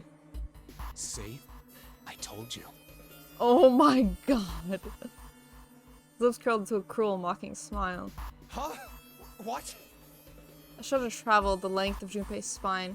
His chest froze. He could feel the breath go stale in his lungs. Bro, what? This is like an ace parallel? What is happening? Nothing made sense. Junpei felt as though his head were about to explode. Santa sudden change in attitude, saying that he needed 2 more. The gun in his right hand, a revolver. Santa grabbed June from behind and pressed what Junpei's shaken brain identified as a revolver roughly against her temple. Why? Maybe wishes she was June. Maybe if it was a knife instead, then yeah. But What the hell is that? on Earth had Santa possibly found a gun? Junpei's questions roared in his mind, but his mouth refused to ask them. Seven spoke, almost as though he had sensed Junpei's confusion. Because, like, before it was Ace that took the gun, and Santa was like, let's leave the gun behind. Santa didn't take the gun last time, so why did he take it this time? The gun's from the other room. What room? One of the rooms behind door 6. I should have known he was gonna do this. I should have taken the gun. Well, Ace was with you this timeline. Yeah, so if Ace wasn't there, he would have taken it? But why would Ace being there change his decision if he was going to take the gun or not? If anything, you should have taken the gun more in the last timeline, not this one. Well, it's too late now, fat ass. Santa! Don't be mean. That's mean. Damn it! Mixture of fear and frustration twisted Seven's face. He glared at Santa. Santa, for his part, didn't so much as flinch. The corner of his lip twisted into a slightly wider smile. Then the smile faded, and he began to move. He walked backward, dragging June with him. Before long, his back was resting against the door. On the wall next to him was the red. He put his hand on the scanner panel quickly, and then forced June to do the same. What's with people calling someone fat? He always seemed to be more muscle big than big fat big. I don't know. I don't know. He's tall, like super tall, so I guess it's like easier to call someone like that. But I don't know. What does Santa gain from this? I don't know. Leaving, going through the 9 door. I don't know. Now, time for you to start following my orders. Ace, Lotus, congratulations! I've chosen you to come with me. Put your hands in the red. Oh god. That was what Santa had meant when he said he needed 2 more. Hey, you deaf? I gave you an order. This is so odd for him to do. Santa's eyes narrowed to slits. He glared at Ace and Lotus. Something must have happened for him to act like this. They stayed frozen like they were caught in the headlights of an oncoming car. Right. Fine. I didn't want to waste any bullets, but you guys just don't get it. Since they won't sacrifice 7. No sooner were the words out of Santa's mouth than his hand twitched. It was like they could have left 7 and he wouldn't need to do this. But I guess they weren't gonna do it. Yeah. No way, the gun roared. A section of the floor had exploded, scattering wooden splinters across the floor. A thin plume of smoke snaked out of the hole in the floor. There could be no doubt that the gun was real, and it worked. He really shot it? But why? Santa, why are you... Thor's voice spoke in betrayal and disbelief. Santa, I thought you were one of us. I thought we were friends. What? You knew about the leaf words and the 4-leaf clover. Santa's cheek twisted almost imperceptibly. What the hell is that shit? I've got no idea. You're lying. What? He looks like the kind of character who would do this. He looks edgy. Yeah, but... I'm so confused. Shut up! Just shut up! You stupid bitch! Bruh? You want me to put a bullet in your fucking head? Ah! Woo! I love the game saves the curse words for when it really matters, so it really hits. Flecks of spit flew from Santa's mouth, his face twisted with rage. Clover recoiled, her eyes wide. She spoke, her voice was very small. Santa. Oh, that's Taka? Dude, I didn't even notice! Oh my god, you're right though, it 100% is. Alright, assholes. What are you still standing there for? Oh god. I didn't read this. He snorted and shook his head vigorously and turned to face Ace and Lotus. Get over here and scan those bracelets. I don't have all day. Oh, what's the matter? Your hearing's starting to go? Going senile, maybe? Ace and Lotus still didn't move. It almost seems as if they couldn't move. June's face was pale behind Santa's arm. Her eyes were wild and her chest heaved with every quick breath, like an animal courted by a predator. Junpei's mind worked furiously. What were they going to do? Then he realized something. There was nothing they needed to do. There was nothing to debate. That's it. June's safety was the first priority. That much was obvious. Doing as Santa had commanded meant that she would be safe from at least 2 threats. She wouldn't be shot, and she would leave the ship alive, along with Santa, Ace, and Lotus. There's only one thing for Junpei to do. It's the only way. Turn to Ace and Lotus. Please, go. Huh? No way. You know, I'm sure Ace would be fine with that, honestly. Jumpy, what are you saying? If you stay here, you're going to be stuck, Jumpy. And so will Clover and Seven. I know. But you don't need to worry about us. We'll figure something out. Right, Seven? Right. You just leave it to us. It's gonna piss me off to do what Santa says, but... Don't worry about me either. There's still something I have to take care of. Yeah, she knows that Snake is still alive. No, no! You can't! Ace, Lotus, don't come over! Don't worry about me, please! June was almost crying. Junpei walked around behind Ace and Lotus. She only placed a hand on each of their shoulders. Please. Pushed them toward the door. They almost stumbled and then straightened themselves, took another step, and another. Turned around and Junpei nodded. Go. Oh, all right. Fine. Ace and Lotus turned around again, walked slowly toward the door where Santa was waiting for them.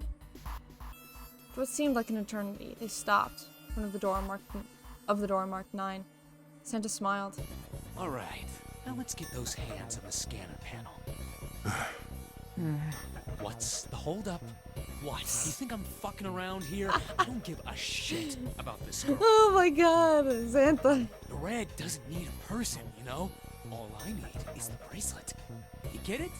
Good. Now put your fucking hands on the scanner. Oh my god, I can't take him seriously. I'm not gonna say it again. I think it's just because I love him so much until now. It's just like, oh, he's being his quirky little self, I guess. But no, I don't get it. I don't get it. Why is he acting like this? It seems so out of character. She shoved the revolver harder against June's head and she winced. Fine. Ace sighed, defeated, and placed his hand on the scanner panel. Lotus went next. Lotus glared at Santa and slammed her hand onto the scanner panel. The 4th asterisk blinked on. Good job. Now, Lotus, pull that lever. Soon as the door opens, you get your ass in there. Try anything stupid, and you know what happens, right? Damn it. Junpei could almost hear Lotus's teeth grind. I know, he's going ham. The door slid open. Door number 9 opened at last. It opened with a low, powerful rumble. A drum roll to welcome the chosen few. Good. Go. Lotus and Ace walked through the door, their eyes furious and defeated. Santa waited until they were all the way inside, then hauled himself and June across the threshold as well. Maybe he did something that you also did. What? The heck could that mean? Did something that I also did. I don't know.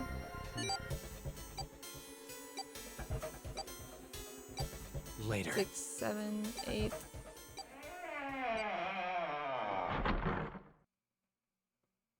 After exactly 9 seconds, the door swung shut. The gust of air it created caused the candles on the altar to flicker and die.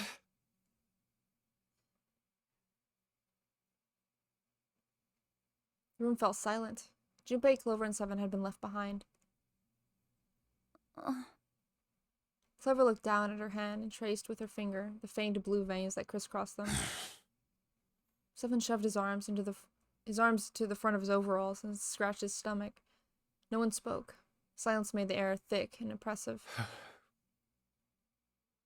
Desperate for something, anything, to occupy his mind, Junpei walked to the larger of the 2 9 doors. I actually don't remember the reason, so don't take this as a spoiler. Okay. Stood in front of it and looked at the red. Red engaged. Engaged, bro. They got married. He moved to the smaller door.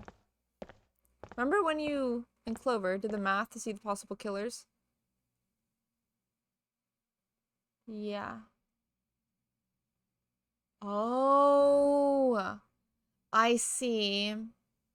Okay. But why would he be that mad about it? I don't... Yeah, that's true. Red vacant. The root of the remaining people was 7. There's no possible way for them to open a door with a 9 on it. 7, 8, 9 with snake, so they're good. Junpei touched the surface of the door. June. Thought about June, about Akane Kurishiki. Was she safe? That was all that mattered to him. She was alive. She had escaped this horrible boat. That was what Junpei prayed for. Someone came up next to him, pulled off his hat, scratched his head, and sighed. So, what do you want to do, Junpei? What do you mean, what do I want to do? What can we do? Seven opened his mouth to respond when... Here we go. Noise echoed throughout the room. Someone was pounding on something vigorously. It wasn't mechanical. It was certainly human. Junpei and Seven looked at one another. What the hell is that? Shh, quiet! Clover motioned to Seven to be quiet. She put one finger on her lips and closed her eyes in concentration.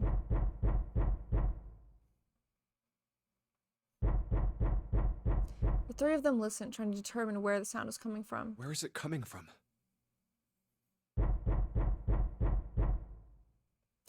It'd be so funny if it was someone else in the coffin. Right? Yeah. It doesn't elaborate on what part of the bracelet is needed. Yeah, that's true. I'm just guessing it's not the watch face, but like inside the watch there's probably something. Hey, I think it's coming from this coffin. You're right. Let's open it. But how? What are those muscles for? For show? Wow. You're telling me to force it open? Just shut up and try! Jimmy and Seven grabbed a hold of the coffin. Tried to get a good grip with what little purchase they could find, and pulled with all their strength.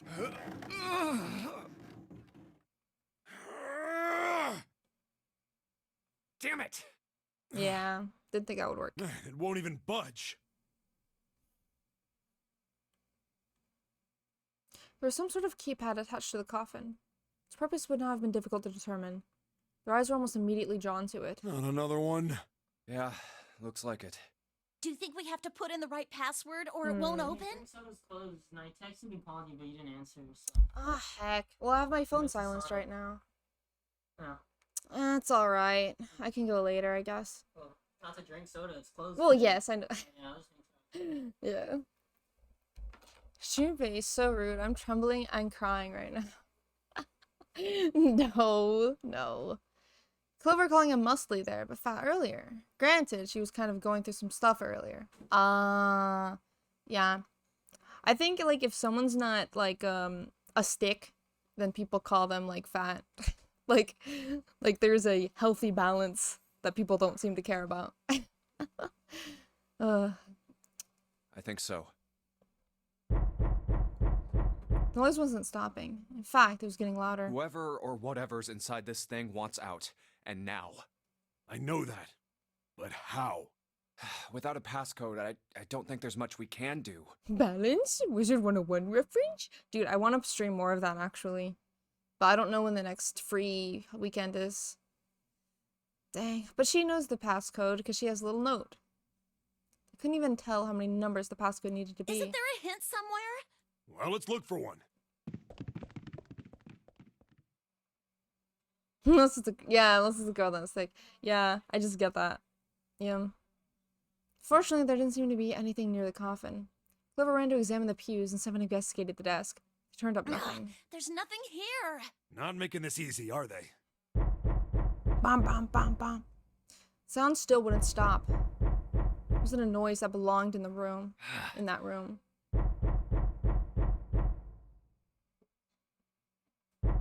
How come Seven is, like, or Snake, whatever, he's not saying anything in there? I wonder why.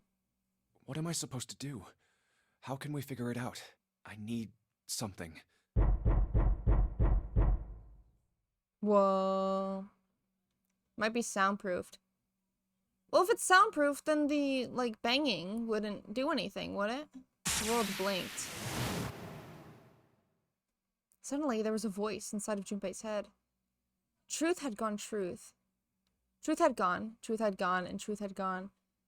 Ah, now truth is asleep in the darkness of that sinister hand. Wait, what? What the hell was that? How did he That know? voice? Oh God, please. Telepathy. Please. Don't. Don't let. No. No. No. No. Oh my God. Junpei was utterly and completely baffled. Huh? What? What's up? Seven and Clover ran over to him, but Junpei didn't know what to tell them. Huh? If he told them he heard a voice, they'd laugh, or worse, they'd think he was going insane. So all he said was... Oh, nothing. Fun fact, if you hadn't gotten the safe ending and gone through this exact combination, the game would end here. That'd suck. That'd suck. He cleared his throat a little too loud and looked pointedly down at his bracelet. There were a pair of small buttons protruding from either side of it. Junpei, press the buttons. Oh my God. Truth had gone. Truth had gone. Truth had gone. Truth is right. Gone is left. Okay, so... Right, left, right, left, right, left. Yeah. Zoomed in on the coffin before the world blinked, with the to be continued. That's horrible. I would have been so upset. I would have been so bad. Oh my God. That was it.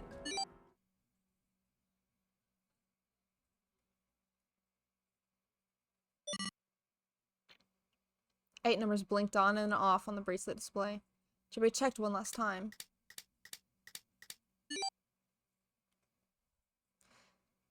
Yep. 1438341. 143833421. So they explicitly established Clover has the note, but they didn't use it. Like, have Junpei mutter the poem and Clover be like this note I found? I know, right? It's confusing. Huh? Huh? Hey, what the hell were those numbers? Oh my gosh, are those... Junpei didn't answer. He simply walked straight to the coffin. He knelt down in front of the keypad, running over the numbers in his head so he wouldn't forget. 143833421. 143833421. With trembling fingers, he punched them in. 143833421. That was all of them. Punched in the E button. There was a moment of complete silence. Wow. And there was a sound of the coffin lid unlatching. Someone had sat up out of it. No way! What? Why are you...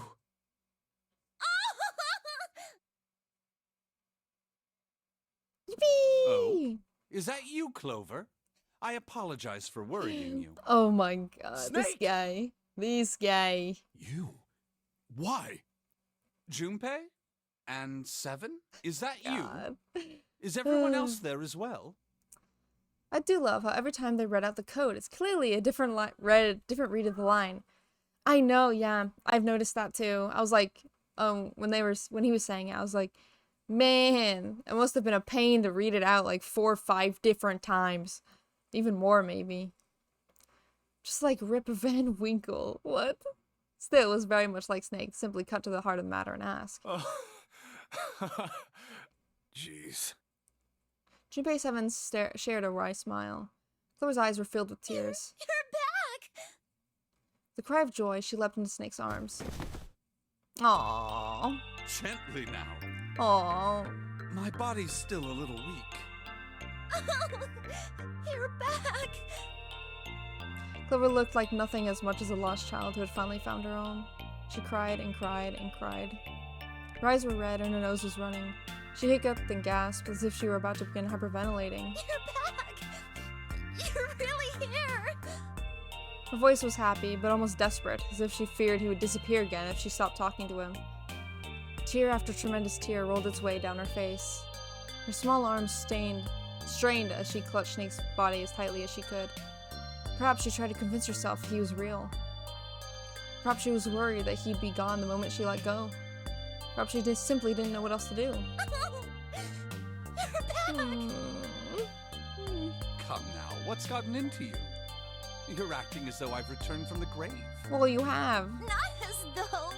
You did! I really thought you were dead! Huh? You jerk! Idiot! Baka, Idiot! baka. Idiot! Baka, baka, baka. Clover broke into sobs so great she could no longer talk. It was a touching reunion between brother and sister. Even though Junpei knew they had little time, every minute they waited was a minute they wasted. It felt cruel to pull them apart. Snake, you were kind of napping in a literal coffin, right? Exactly. Right? Oh, hydrate. And posture check. Ah. Provide 9 east. You say 9? Hold on.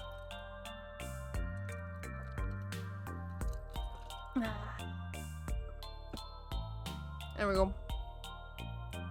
Junpei 7 sat down on one of the pews, waiting for Clover to calm down, for explaining to Snake what had transpired. 9, idiot. I think I get it. It's a Toho thing, right?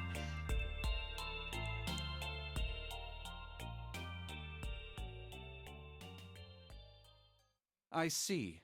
I believe I understand things rather well now, thank you. In the shower room, there is a dead body wearing my clothes. Yep. Because of that, you thought that I was dead. Yep. Correct? Quickly and neatly summarized the events of several hours. Yeah. Junpei nodded. You also discovered a corpse in the captain's quarters, and Santa turned on you here, in this room. Do I have it straight? Yep. Well, the dead body in the captain's quarters is a surprise. Sorry, there wasn't a good time to tell you. Don't worry about it. Well then. I've got a pretty decent idea of what happened while I was indisposed, but it's still something of a mystery who did all this, and why. The corpse in the shower room that looked like me, and the corpse in the captain's quarters. Why were they killed in the way they were? I like the way he says corpse. You don't know? No. Why would I? The guy in the shower room. We don't know who he is, so let's just call him Mr. X. Anyway, this Mr. X is wearing Snake's clothes. But you're wearing some kind of weird robes. That means someone took your clothes and put them on Mr. X. Probably joke answer in Q&A stated that due to the tradition in their household, neither Snake nor Clover wear underwear. So if taken as canon, whoever changed Snake might have got... Snake. Oh my god. Yes, very important information that we need to know. We need to figure out who that was. Wait, but if Snake is here and Santa is evil, that can only mean one thing. What? No, I don't know that reference. I don't get it. I prefer Guy X from the other timeline. Mr. X just makes me think of Resident Evil. Yeah, true. I apologize, but I have no idea who might have done this to me. I only just now woke up. I was unconscious during all the events you just described to me. They must have undressed me and changed my clothes during that time. Gosh. When were you knocked out? When we split up to look for the red. Where did they get you? Do you remember? It was a small room in one of the hallways on C deck. What happened? The same thing that happened to every one of us when we were abducted. A canister releasing some sort of gas was thrown into the room. Okay. I believe the gas is some sort of incapacitating agent. Then that means it was... Zero. Looks that way, huh? There's nothing else I have to tell you. When I woke up, I was in this coffin. Jimmy crossed his arms in thought. Why? Why did Zero make Mr. X wear Snake's clothes? How would that benefit Zero? I don't get it. What the hell does any of it mean? And I have no idea how I got the passcode for the coffin either. Yeah. Truth had gone, and truth had gone. Where did those words come from? Why did I feel compelled to push the buttons on the bracelet after hearing them? Yeah, what? Someone had asked him about it while they waited for Clover to finish crying. He had no answer for him then, and he still didn't. All I know is my fingers moved on their own. It was like I did it subconsciously. It seems Junpei is some sort of psychic. Maybe. I don't get it. What the hell does any of it mean? His mind was a maelstrom of mysteries, clues, theories, and more mysteries. He could barely think. Also, Snake and Clover had been subjects in a similar experiment 9 years ago. The ability to access a morphogenetic field is affected by a couple of things. Remember a story June told about the writer being possessed by their own ghost? No. No. No. No. Like him in the other timeline? I don't... The first is epiphany, and the other is danger. And someone did actually die. A girl. Her name was... There had been another experiment conducted on this same ship 9 years ago, and a girl had died during it. What the heck? Morphogenetic field theory. Oh my god. It's all coming together somehow. 2 murders. Switching clothes. I don't get it. The nonary game. Whatever strange thing was happening to Junpei himself. The maelstrom in his head spat out words and ideas that disappeared back into it almost as soon as he grasped them. But as he struggled through them, June began to realize something. There was something that tied all of them together. And the point connecting the dots. Zero. Well, yes. He's the ringleader. The person who trapped 9 of us on this sinking ship. Yes, but we knew that. Zero should know everything. If we can uncover Zero's identity, all of our questions will be answered. Who was Zero? Junpei had the beginnings of a theory. We can only test it, or perhaps... At any rate, we'll have plenty of time to decipher the details later. For now, it is of utmost importance that we escape. Agreed. Junpei, it was 4:30 the last time you checked the clock, yes? That means we have less than an hour. We must hurry. Hey, how are we gonna get out of here? Bro, there's another 9 door, what do you mean? Isn't that obvious? Through the other number 9 door. Yep. Oh yeah, you're right. With Snake, we can open the door. Don't tell me you hadn't figured that out. I don't know if Zero's identity will answer everything, Junpei. Like, what if he's George Shoemaker of California? No.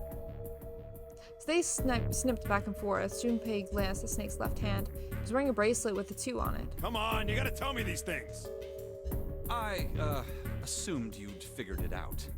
Forget it. Let's just get going. 7 stomped off toward the smaller number 9 door. Clover, Snake, and Junpei followed. 7 quickly laid his hand on the red. An asterisk appeared on the screen. Junpei and the others followed suit and laid their hands on the scanner panel. Snake is so pale, holy heck. Soon there were 4 asterisks on the screen. 7 glanced at them, then laid his hand on the lever on the red. All right. You guys ready to go? Yes. Yep. Junpei paused for a moment. Not yet. Huh? Before we go in, I'd like to check something. You want to check something? Yeah, but before I do, 7, could you pull the lever? I want to make sure we can verify with just the 4 of us. What do you mean? We don't need... Ah, I think I get it. Yeah. On the one paper saying who was involved with the Last Known game, if you had Ace and 3 other people. I wonder if Guy X and the captain were those people. Oh my god, you're right. That has to be it. Ace probably recognized the captain guy, right? Just do it, alright? But if the door opens, don't go in yet, okay? Please, this is really important. I really need to check this, okay? Work with me here. Junpei looked directly into Seven's eyes. The older man looked back for a moment and then nodded. Fine. Oh, it worked. 7 pulled down the lever and door 9 creaked open. Then they waited. 6, 7, 8.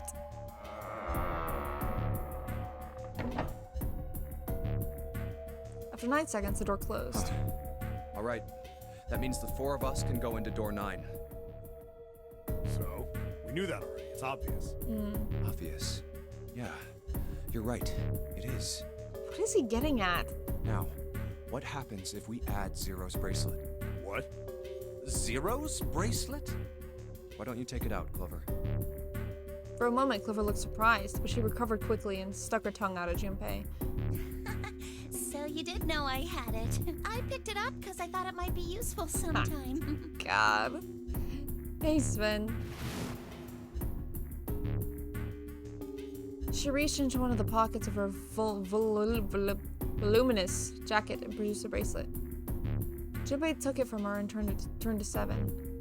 This was on the left hand of the corpse in the captain's quarters. If you look at it, you can see it's got a 0 on the face. Just to make this a little easier to talk about, I'm gonna call the guy we found dead in the captain's quarters, Cap. Cap!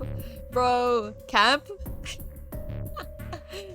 I love Clover blushing here. Her brush sprite is always super cute. But being all hee hee, I'm the guy. Yeah, true. Stop the cap! Stop the cap! Then I should be able to open door 9 with just me, Clover, and his bracelet. Yep.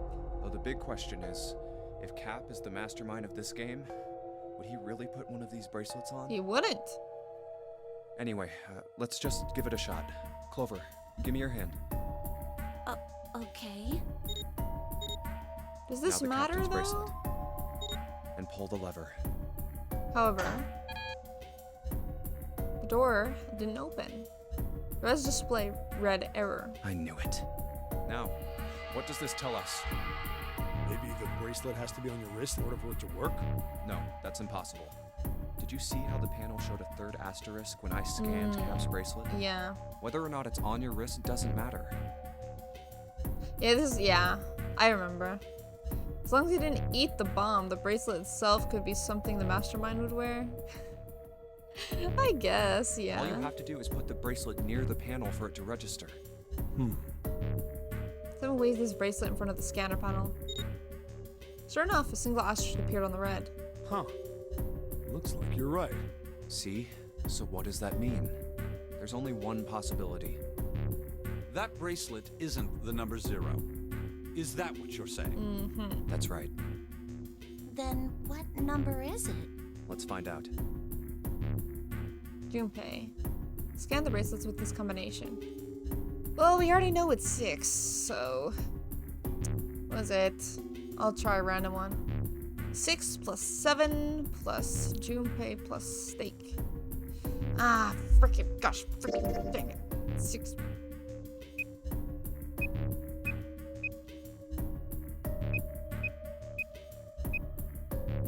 Nope. Cool.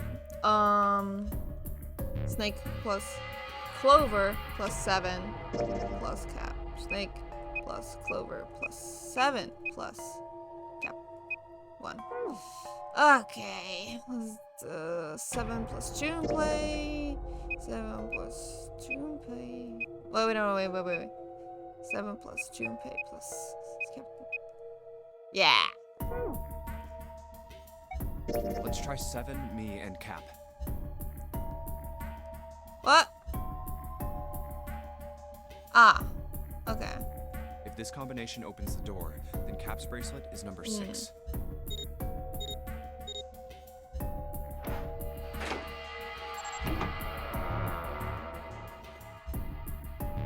Hey, it opened! The door opened! What? Why? What does that mean? Both Seven and Clover seemed rather shaken. So they turned to look at Junpei for answers. The door slid heavily shut. Junpei raised an eyebrow. Isn't it obvious? Cap's bracelet is number 6. But doesn't it say 0? This isn't a 0. The symbol on here isn't a number 0. It's a letter O.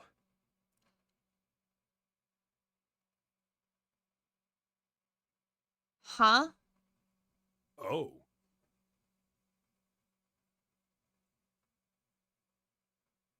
Oh my god. Oh my god. I hate hexadecimals so much. Holy Whoa, heck. wait a minute.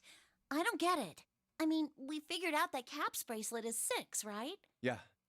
Does that mean there are 2 people with 6s? No. It's not hexadecimal, it's base 26. What? What? What the heck? What the heck is this? What is that? What is this?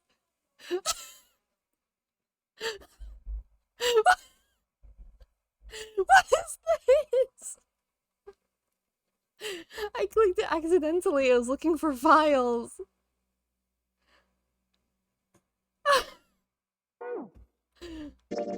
Are we even gonna be able to finish this? Yeah, it is hexadecimal. A in hexadecimal. What the heck? That's real? That's real. Like, that's real? What? So, there's no way we can finish this. Can we? Today? There's no way. If we have to go through all that. So the entire alphabet is different. Yeah. That's how we solved the 0 puzzle earlier. I'm going to bed in an hour. Don't worry, I'm gonna finish this soon if we have to go through another couple hours. You know? So, Kettle, let me know how long do you think it will take, you know? Before Junpei could answer, Snake spoke up. There is most likely only one person with a 6. But I don't get it. What about June? Well, this is only an educated guess, but I think June's number was never 6 to begin with.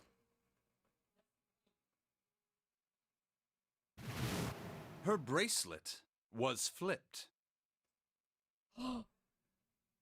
What? In other words, June's real number is 9. That seems the most likely. Then all this numbered door stuff was just a load of crap? Why would you say that? Because if June is 9, then the numbers wouldn't match up. The 9th man would be 6. But then the first door wouldn't have opened, would it have? Clover grabbed Junpei's notebook, began to write furiously in it. Here, look. Junpei leaned over and looked at it. List of all the numbered doors June's gone through. I'll let you know what I'm writing, okay, Snake? Okay. 6. Yeah. Yeah. And that's everything. I wrote down which door she went into and with whom. 9 is the marked doors for.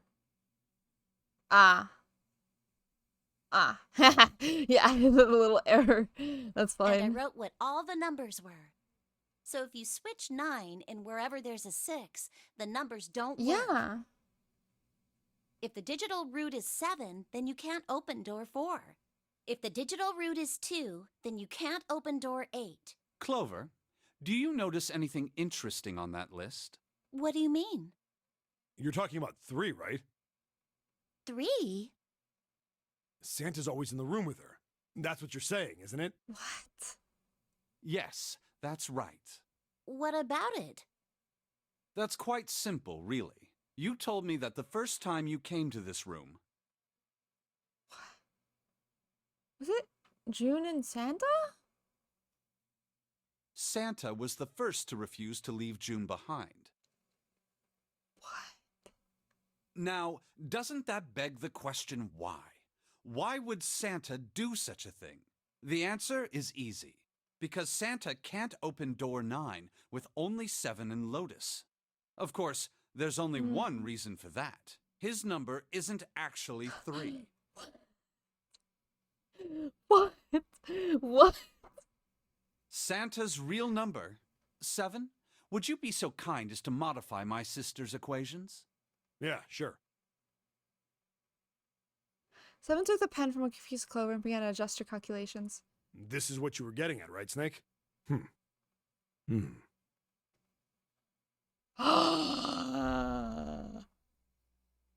read out the changes he'd made. When he finished, he looked at Snake. Snake smiled. Thank you. That is exactly right, 7. Santa's true number wasn't 3. It was 0. No way. Then it works. Santa is 0? And June was 9, not 6. What the heck? Conversely, Santa was 0, not 3. Well, in the other timeline, when Ace stole the 9, how would his work then? If it was actually 6?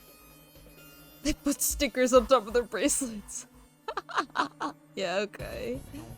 Let us go through all the same doors, this timeline. That is so odd. I find it unlikely there are 2 6s. There are no 3s, 2 9s, and still 2 2s. Plus 3 and minus 3, they cancel one another out. Nothing appears out of order. Oh, I see. Santa was still playing by the rules of the notary game this whole time. Precisely. So you're saying Santa planned this whole thing? I'm not sure if he acted alone or not, but I think it is safe to conclude that he is 0, if my hypothesis is correct. If my hypothesis is correct. Clover bit her lip. She seemed to be having a difficulty believing her brother's explanation. Junpei. Junpei remained silent in thought. Snake's hypothesis. Something doesn't seem right. June's bracelet being flipped. Even if that were possible, that would mean there are 2 number 9 bracelets. No, the 9 is a 6 then. And The if other that's 9. case, All right, that's enough talking. Let's go. It's high time we went through that door. What is happening? Door 9 opened. They leapt through. It's right there. The dead was directly in front of them as they came through the door. Quickly, they scanned their bracelets.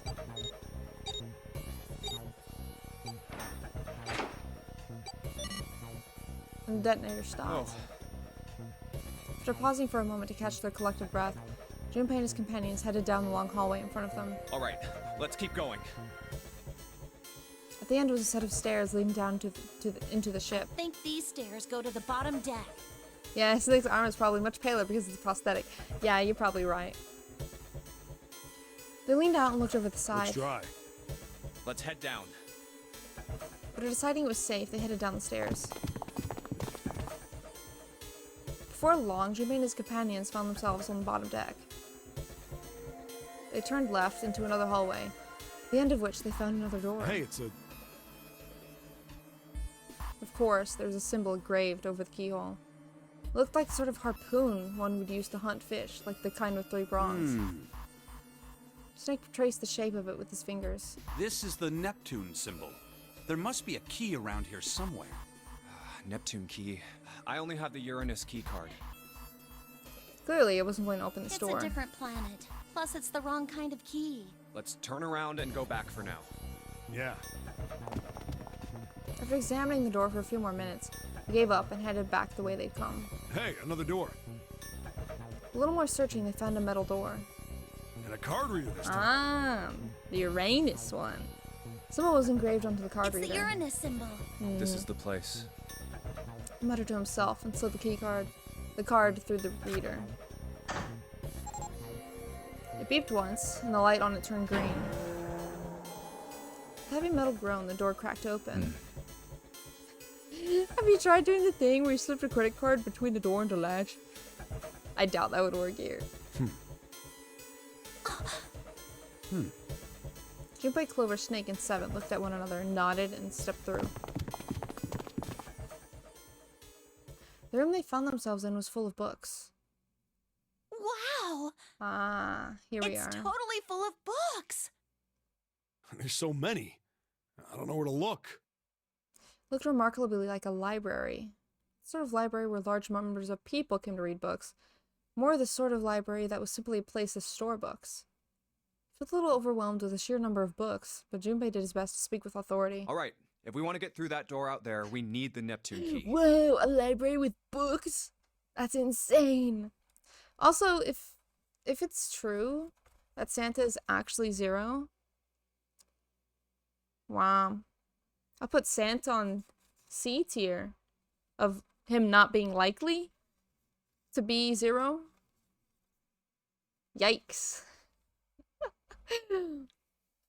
I say we split up and look for it. Okay. Very well. Sure thing. Good. Let's get started then. We don't have a lot of time. Hurry. Alice sleeps in a small chamber past the forest of knowledge. As he began his search, for reasons he didn't fully understand, Junpei felt those particular words float through his mind. The whole trilogy of Zero Escape is $5 right now. 77% discount. Wahoo! Seek a way out. Heck. Yeah, I got it on sale too. That's the only reason I have it. The only reason I have it is because of that as well. The freaking sale that went on. Man, should I think I should probably leave it here, right? Right? If this is freaking true, if this is true, I'll just wait. Howard? You said you were ending it today.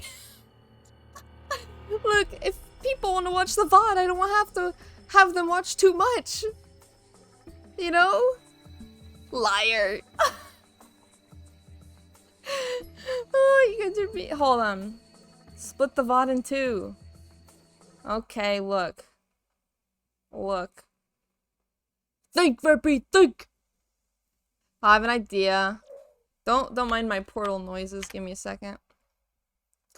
Give me a second. I'll do a poll with you guys. Alright. I'll do a poll. Here. That's how VOD watchers be. I guess so. Here. Look. I have a... Where is it? Raid, no. Poll. Poll! Here we go. New poll. Question. Continue or end right now? Continue. End. And I'll have it go for a minute. You're good, fine. There you go. There you go. You guys vote. Continue or end right now. Zero Escape Trilogy on Steam. It has 3 games, you dumb bee. It has 3. Vodless behavior. Oh my god. The owner game is 2 games. Yeah, exactly. Yeah. Yep. Yep. What are the other 6 games going? Yeah. Oh my god. Alright. 3-2. Stop the count. This is Europhobic. I know. Sadly. Sadly Europhobic. Well. Making it at 15,000 ults. Okay. Look. I'll go for 1 more hour. Okay?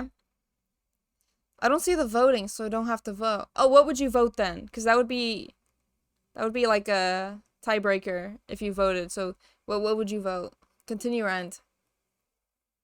What would you vote? If we go, we'll just go for another hour so we don't make it tough. That would be time maker. Ah, whatever. That would be a tie. I know. Whatever E says. Okay, so now it's a tie.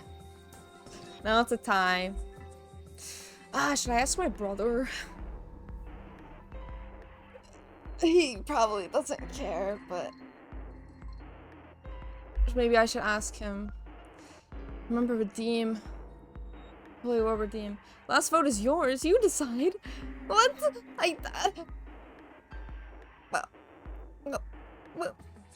Well, what did I decide? Okay. Compromise, 30 minutes. We'll finish this room, and that's it. Okay? That's it. Nice. Hopefully that you guys heard that. Okay.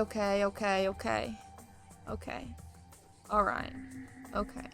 30 minutes, or we'll finish this room, and that's it. We'll end after that. Okay. This one says, transition of existent species. We need to hurry it up, or we're going to end it in the pages of the book like that. There you go. Did you? I didn't see it earlier. The theory of evolution. Heck, even I know this one. That's that Darwin guy, right? Well, yes and no. Charles Darwin wrote a book called On the Origin of the Species. In it, he put forth his theory of evolution. Yeah, I remember that part. He called it natural selection. Exactly. If you finish the room, you'll have to do as many rooms for next time as the rooms you did today. Yeah, so it's fine. It's fine. Paleontology. This one's about fossils, right? Ammonites are pretty nasty looking. Ammonites? What the heck? Mother Nature. That's some sort of book about hippie chicks? Probably not. Except perhaps tangentially. It's most likely about environmental protection. I'm just trying to make a joke. So 4 remaining. Okay. You would still be a filthy liar. Dude, I've been saying every stream that I would finish the game today and ended up not doing it. You know? At least next time it'll be the truth. You know? 4th time's the charm, right? Yes, you keep lying. It's not on purpose. Title says maybe. Checkmate. Exactly. It says maybe. Which means maybe. You know? You could read. Hippie chicks, really. Mycographia, huh? Ah yes, Robert Hooke's famous work, first published in 1665. He built a microscope and examined insects, inorganic substances, and other things too small to be seen in detail by human eyes. He then drew pictures of the many things he examined and published them in a book. I'd hazard a guess this shelf is concerned with natural sciences. Introduction to geology, huh? Thinking about the Earth, even when you're on the ocean, kind of romantic in a way, I guess. Theories of the Cambrian explosion. Did a bomb go off near somewhere called Cambria? I know that one. I actually know that one. Wrong kind of explosion. roughly 500 million years ago, during what is known as the Cambrian period. Research suggests that a variety of living organisms increased by an order of magnitude. Why that happened is, however, still something of a mystery. There are a number of theories. This book is most likely a collection of them. Counter argument to finish today. Oh, I will miss the stream next week. Okay, I have an idea. Okay, so basically, it's my B-Day party. Oh, that's so nice! Oh, that's amazing. Well, happy early birthday. How about... Okay, the Euro peeps gotta sleep, right? So, I end stream, right? Then, when Euro peeps wake up, I finish stream. And that'll be at, like, midnight or, like, 1 a.m. or something. Right? Is that a compromise that we can make? Birthday present and no stream. Oh my god. Why did mankind lose their tails? Junpei, do you know what this one's about?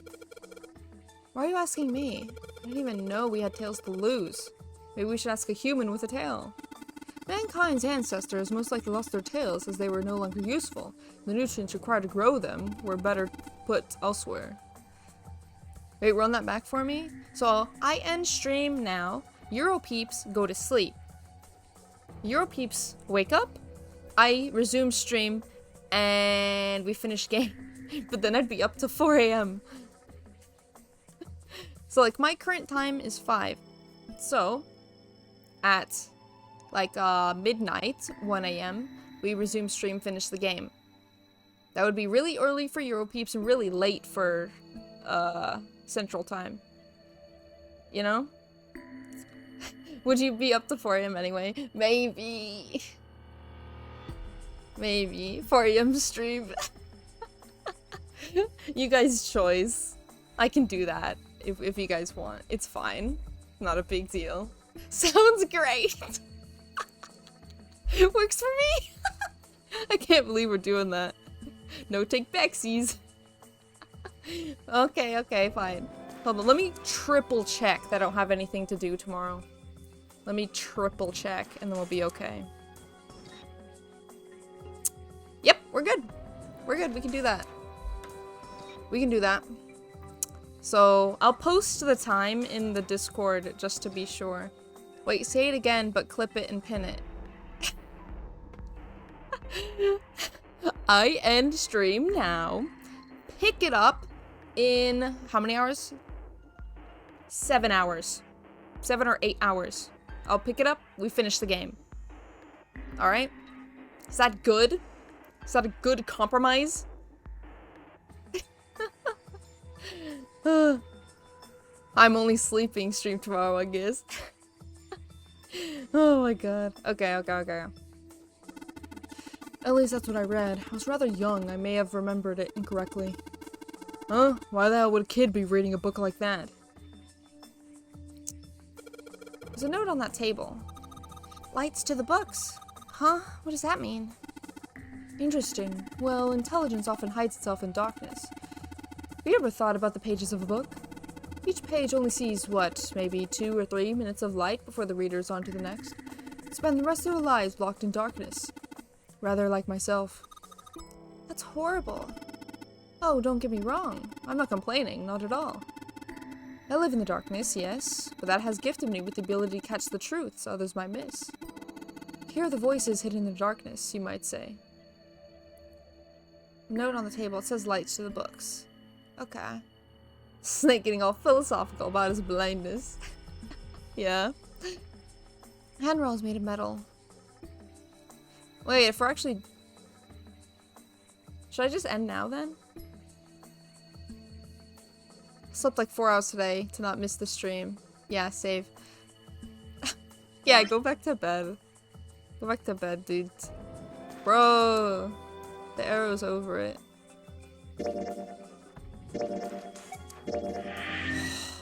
God. Alright. Minor design mistake. That's alright. Yeah, so I guess I'll be ending today. Or quote-unquote today. And I'll see you guys in 7 hours. I'll post the time in the server, just so you guys know when exactly it is. Yep. Guessing I'm getting up at 7 a.m. Could it be 9 hours for the lull? Dude, I can't be up at 6 a.m. I can't. I can't do that. The most I'm going for is 4 a.m. Alright? Oh my god. You can wake up at 6 a.m. though. Should we? You know, freaking screw it. Okay, look. Look. New plan. Okay? New plan. End stream now. Finish game tomorrow at noon for me. Euro Bros. What would that be? Like 7 p.m.? 6 p.m.? Is that better? That's D&D time. Shit! Right, we have D&D tomorrow. Heck. God. Yeah, I do have D&D tomorrow, so I can't do it anyway. Imagine you do this and still don't end up finishing. I know, God. We will have to just wait for next week, but we could do it on Tuesday next week. Will that be better for everyone? Freaking coordinating stream. Tuesday next week. Works. Oh my god. Can't do. Great. Great. Freaking wonderful. Tuesday, isn't it? I'm trying my best here, fellas. I'm trying. I'm trying. Yeah, I can't. I can't. I need to be up for D&D. No miss. You're tearing me apart, chat. Wait, it's Tuesday. Ah, it's jueves, right? Martes is Monday. No? I thought Martes was Monday. Imagine continuing this game for a month. Freaking tease you guys. Yeah, I'm a busy Tuesday. God. Okay. I think I'm just kind of gonna have to... People are just gonna have to... Euro Bros gonna have to deal with the VOD. I don't think I can coordinate this. I don't think I can coordinate this. God. So, how about instead I go get food, come back in 2 hours, and I finish the game, and then Euro Bros have to just watch the VOD. You just hate non-Texan people. I don't hate non-Texan people. I don't have D&D for a while, sad. Finished our Descent campaign last night. Oh, wow. That's interesting. Yeah, we've been going at D&D for a while now. Okay, okay. Finish now. Euro Bros will just have to suffer. Ugh. I don't want Euro Bros to suffer. No, I can't. I can't. I can't have you guys suffer. Sucks I'm working so much. I can't. I could only do Sunday, Monday, or Tuesday. I'm shaking and crying. Sunday, Monday, or Tuesday. Everyone say in chat when their freaking best day is, okay? Best day. What would their day be? Okay? Oh wait, not Monday. Take away Monday. Wait, actually we can do Monday, but it has to be a little later. Huh? So we do D&D at 11 a.m. and we can finish by like 2 p.m., right?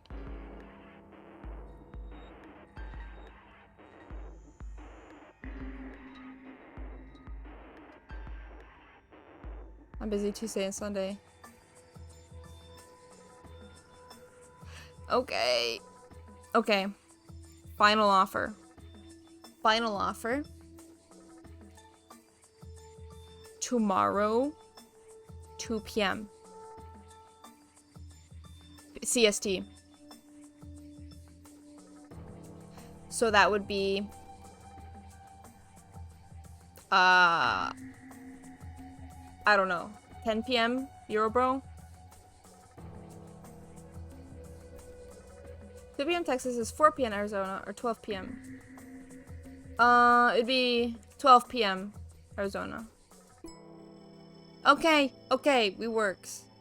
No, we don't. He's in a final. He's in a final. Dark. Well, it'll probably be for like 4 hours, so you wouldn't miss all of it, right? Half of it is better than none of it. That's my final hecking offer. That's what we're doing, alright? I'll put the time in Discord. Find a time that works for no one. Everyone suffer equally. Right? Right? Exactly. Early morning streams I'm kind of beast. I don't know. So many people have complained about that before, though. Don't speedrun the final, please. Do not do that. Take your time. Oh my god. Do you guys in the USA also change time depending on time of year? Certain states do, yes. Not all states do, but certain states do. We do. Texas does. But I've heard that they're trying to stop that. We're not gonna do the time change. Well, they're trying to not do the time change anymore. I don't know if it's gonna work though. But yeah, follow the Arizona way. Yeah. Okay, end it here. Alright? Alright. Plan tomorrow, 2 p.m. Alright. Thank you guys for coming and watching and or listening. See you guys heckin' tomorrow where we actually finish the game. Yay! Finally! Holy heck. Yeah, okay. Bye.